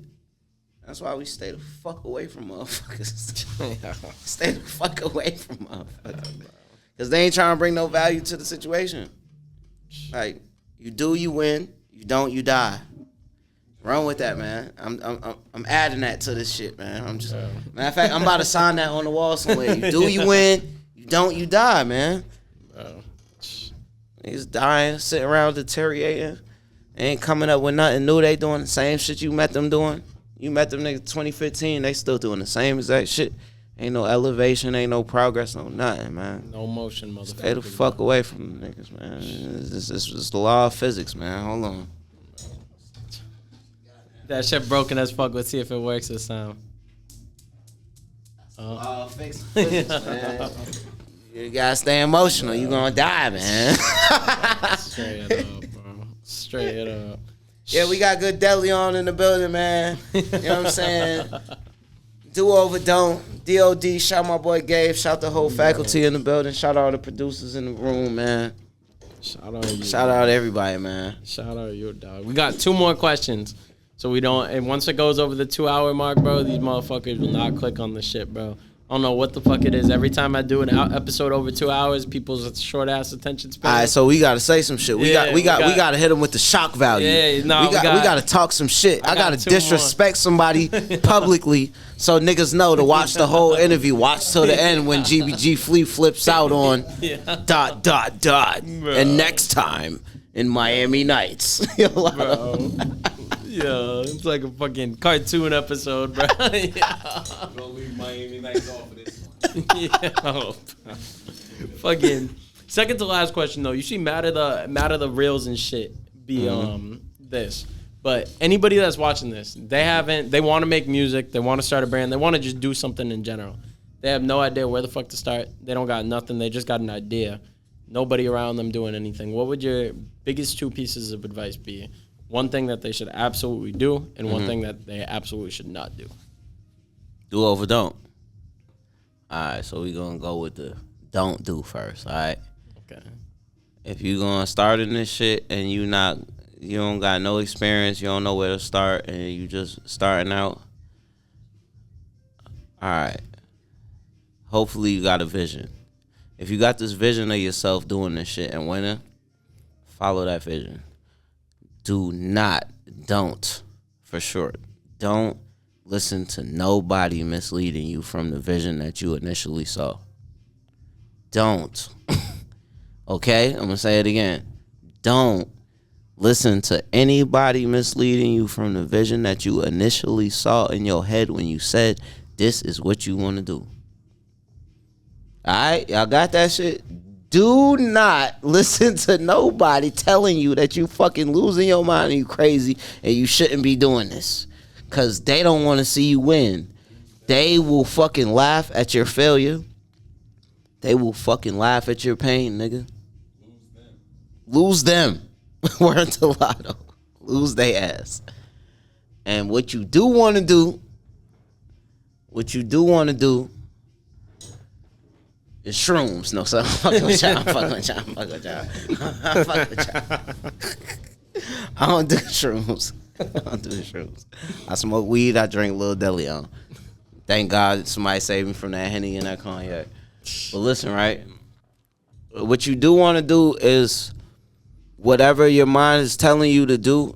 It may seem a little bit crazy. It may seem out of reach, but go for it, man. Like literally just go for it because like there's a energy that's all the way around us and it's always around us no matter where we go. There's energy all throughout this universe and it's really telling you to keep going. So do just do that shit, bro. Like Nike, like do over don't, bro. Just do that shit, bro. Don't listen to fuck shit. Don't listen to the negativity. Don't listen to nobody telling you tripping. Don't listen to your mama telling you go work at McDonald's. Fuck that rent, nigga. Fuck that rent. Fuck all that shit, bro. Put all that shit to the side for a minute and focus on what you think you should be doing. And then deal with all that shit after. Or deal with it at the same time. Not too many people good at multitasking and whatnot, but just do that shit, bro. Don't. Because the more time you wasting not doing that shit, it's like the older you getting and the less youth you have. Like you losing your youth. Listen to the motherfuckers, bro. Just do whatever the fuck you think you supposed to be doing, bro. Be passionate about it. If you really love that shit, bro, do that shit to your best of ability. Don't care about what nobody think.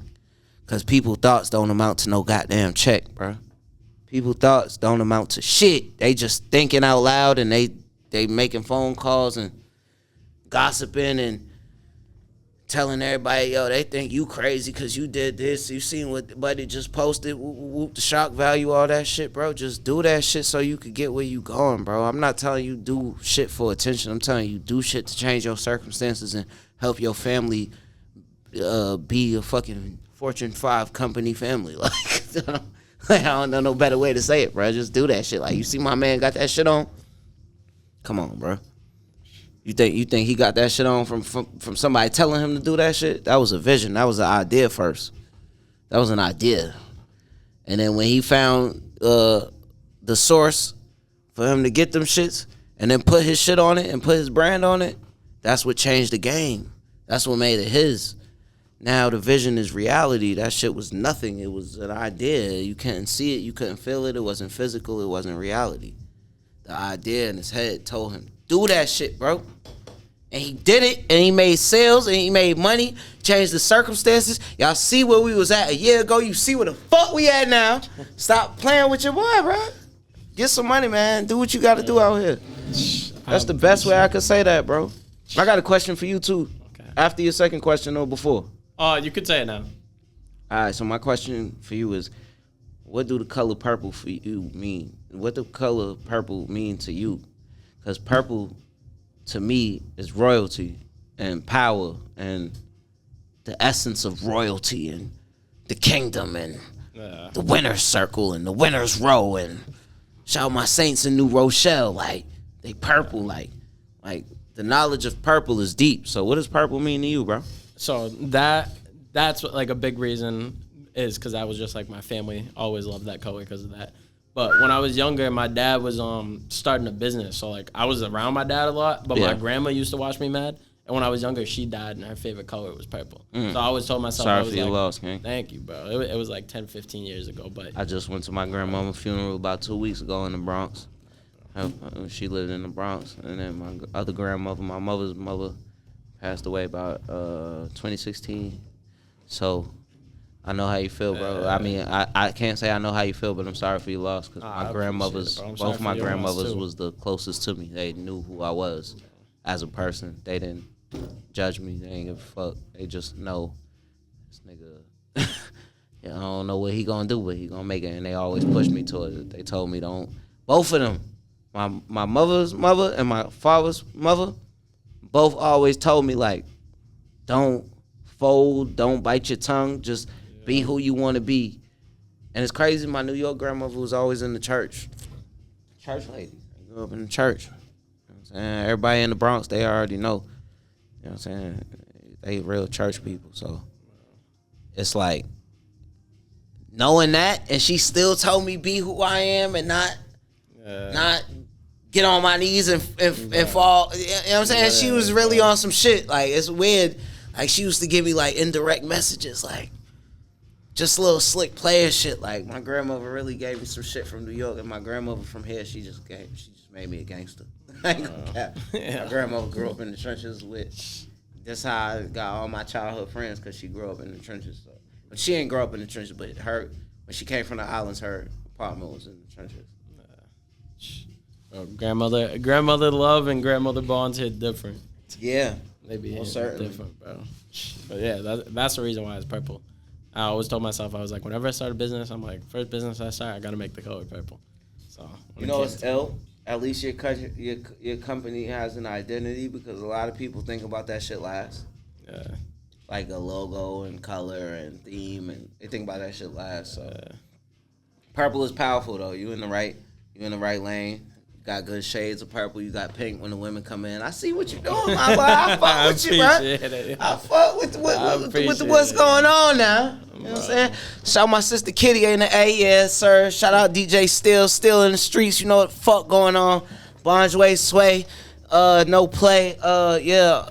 Be saying, you know what I'm saying? All my partners in the Yams, you know what I'm saying? 305N. Everybody know Bo. My New York family, Too Cool, yeah. Stunner Gang, Swag, PJ Splash, yeah.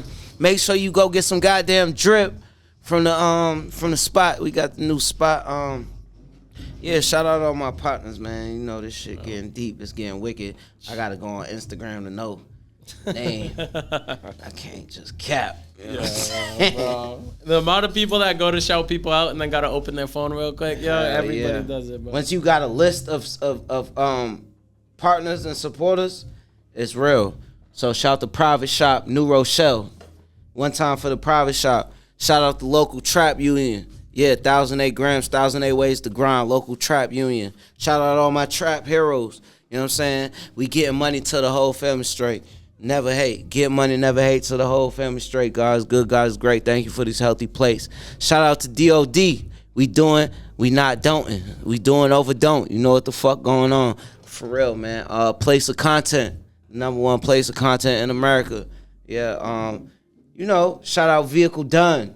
You know what I'm saying? If you need a car detail, contact Vehicle Done. You know what I'm saying? These is my partners. This is the company. We opening up 2 new branches in Atlanta and Miami. Yeah, Vehicle Done. If you need a motherfucking primary car detail, get money, never hate to the whole family straight again. GBG the company. If you need marketing, mainstream advertisement, product placement, all of that good stuff. We in the fucking building. You know what the fuck going on, America. They brought me in. Shout my boy Gabe.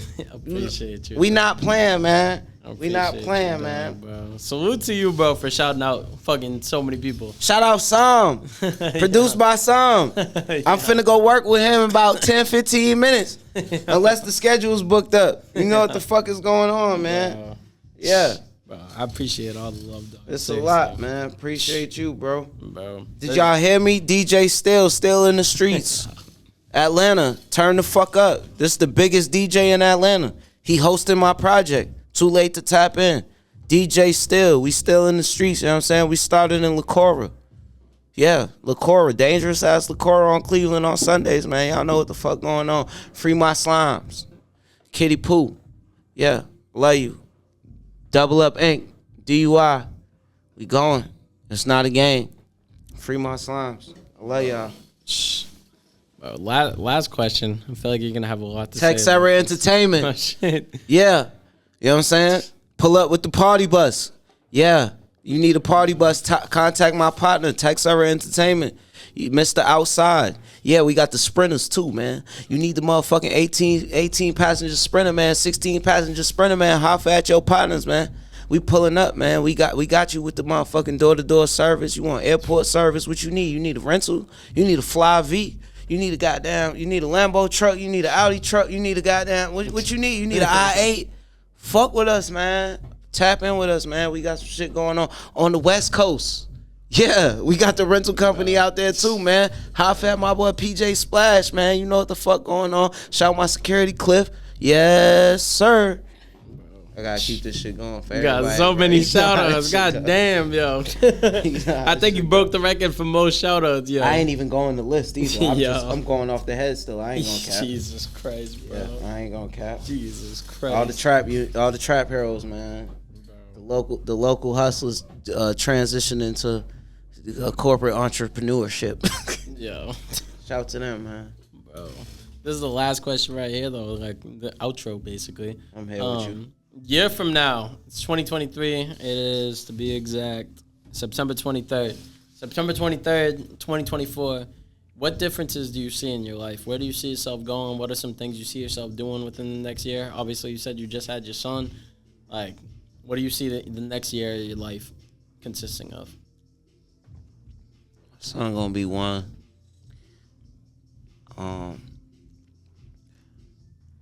I'm waiting for him to be walking so he can get on the road. Yeah. Before he gotta go to school and shit. Next year I see me to be quite honest, bro, next year I see me owning my first residential property. That's the goal, is to own my first residential property, which is at home in Florida. I'm from Boston. I was born in Boston. but my home is Miami. I love y'all, Miami. I love y'all for loving me. That's what's on the list for right now. Like the music. Obviously, Too Late to Tap In gonna be charted somewhere on the Billboard. That's the goal. 1 year, roll out, good promo everywhere, every club, every nook and cranny. So every trap spot, every hole in the wall, every Tootsies, every office, every fucking starlets, every heavens, every you know what I'm saying? I'm about to touch down again. The Midwest, I wanna go make some core links in the Midwest, out Memphis, out shout my peoples out Memphis, shout all my motherfucking paper route niggas in Memphis. Shout the whole Young Dolph family, everybody, man. And the whole point, I just wanna when it's Kobe year 2024, it's gonna be some plaques on the wall. It's gonna be a bigger marketing budget. It's gonna be a lot of motherfuckers embracing me that should have been embraced me, but I'm speaking it into existence, so I ain't even tripping on y'all. You know what I'm saying? And just more positivity, more greatness, more success, more life. You know what I'm saying? My son gonna be another year around the sun, and you know, just want him to see the world in a different perspective from how I saw it. Cause me coming up was different. Me coming up with my parents from the islands and shit, it was different. They ain't really had no direction on America. They wanted me to be a doctor. Now I just soothe the streets. It's like I'm a doctor, but it's like I'm more of a what them people is called that. I'm more of a therapist. You know what I'm saying? When niggas listen to my music, it's therapy. Like they know it's possibilities and shit can happen. So I'm catering to my audience and I'm catering to my culture, my neighborhood, making sure that we could be at a better place in society and stature and status. That's 2024 wrapped up. You know what I'm saying? Flee for president. Yeah. Flee for president. All trap heroes come together. We forming the trap union. You know what I'm saying? Local trap union right here. Go get you a hat. You know what I'm saying? We got good merch, man. You know what I'm saying? Take risk and prosper, you know what I'm saying? There's a lot going on. Shout out my brother Brock. Shout to the DeLeon family. Shout to Revolt. Shout to DOD. Come on, man. Y'all know what the fuck going on, man. I'm in the spot. I'm back. Miami, load up, man. Load up, man. Load up. Gas the jet, fuel the bus, man. I'm finna push up, man. I've been out the way for a little second, man. ATL, man. Get ready, man. We going nuts. Y'all know how I do when I push up, man. Y'all know what the fuck going on, bro. It's not a game. It is not a game, man. Gas the V up. Call all your parlay and them. Call partners. Let them know, man. We outside. We about to push up. It's too late to tap in. I done let y'all get familiar with the music. Now we about to go tour that shit again. Again. You know I love that road money, bro. I'm addicted to road money. That's my main source of income. I love the road. So when I took time off the road, I had to figure it out. But I love the road, man. I love interacting with my fans in person. I love making new fans. I love just being in the spot where it's lit at and making it home safely. Niggas just be wanting to get lit and die, nigga. Nah, nigga. Me and my partners, then we making it in. We counting that money up. We in the back room counting that money on. Then we getting up out of there safely, and we making it back to the after party or the spot. And everybody can't come to the spot. Everybody can't come here neither, nigga. But I appreciate you giving me the opportunity to do this episode, dog. Hell yeah, Gabe. I appreciate you. I'm happy we didn't reschedule. I'm happy we didn't reschedule. Yeah, I ain't gonna front. It would have been a minute. It might have been next week or it might have been the week after that. But tomorrow we in New York City. Next week we in Florida. I would have had to come back. If we would have said next week, I would have had to come back. Cause I want this shit to happen before. You know what I'm saying? All the people that I got respect for that I ain't meet in person, I'm trying to reach out to them and give them their flowers before I dip off, and then they be like, hold on, I don't know this nigga. You feel me? And it ain't too many left, bro. You really like it's you and I think like it's like one more nigga throwing like that music festival we was talking about earlier. I gotta go see what the fuck they got going on. They got some shit. They in the middle of the woods wilding out. Like I see y'all. I don't know the name of y'all shit, but I see y'all. I'm finna push up on y'all. I appreciate you stopping by, dog. DOD, do over don't. It's your boy Gbgflee. Flees us, flee as I am him. You know what I'm saying? Shout my boy Gabe. Tune in for the next episode. This is it. We is here. Don't fucking miss it, man. We here. I don't even got to do the outro because he did it for me. The only thing he left out, basically. Go ahead, you do it. I don't know if I did it right. Only thing y'all got to do besides the shit that he said, smash that like button and follow the motherfucker on Instagram. Yeah, and check out that fucking album. Check out that album, bro. Too late. Tap in, nigga. I don't even know what I just did, but yeah, subscribe. Do all that good shit, man. Go get that motherfucker. Y'all know the drill, bro. I'm not even going to do no more outro shit. Episode 78. We'll see y'all next week. I don't know who the fuck the episode is because there's a bunch of people pending right now, so I don't know which one it's going to be. But I hope y'all enjoyed. Make sure to follow Gbgflee. Check out his music on all platforms. Check out that project more than anything. And we'll see y'all motherfuckers next week. Yes, sir. Peace. I bossed up on my check, nigga. So just watch how I flex, nigga. She just like how I dress, nigga. Get the drop and I press, niggas. Think I fucked all account of these hundreds.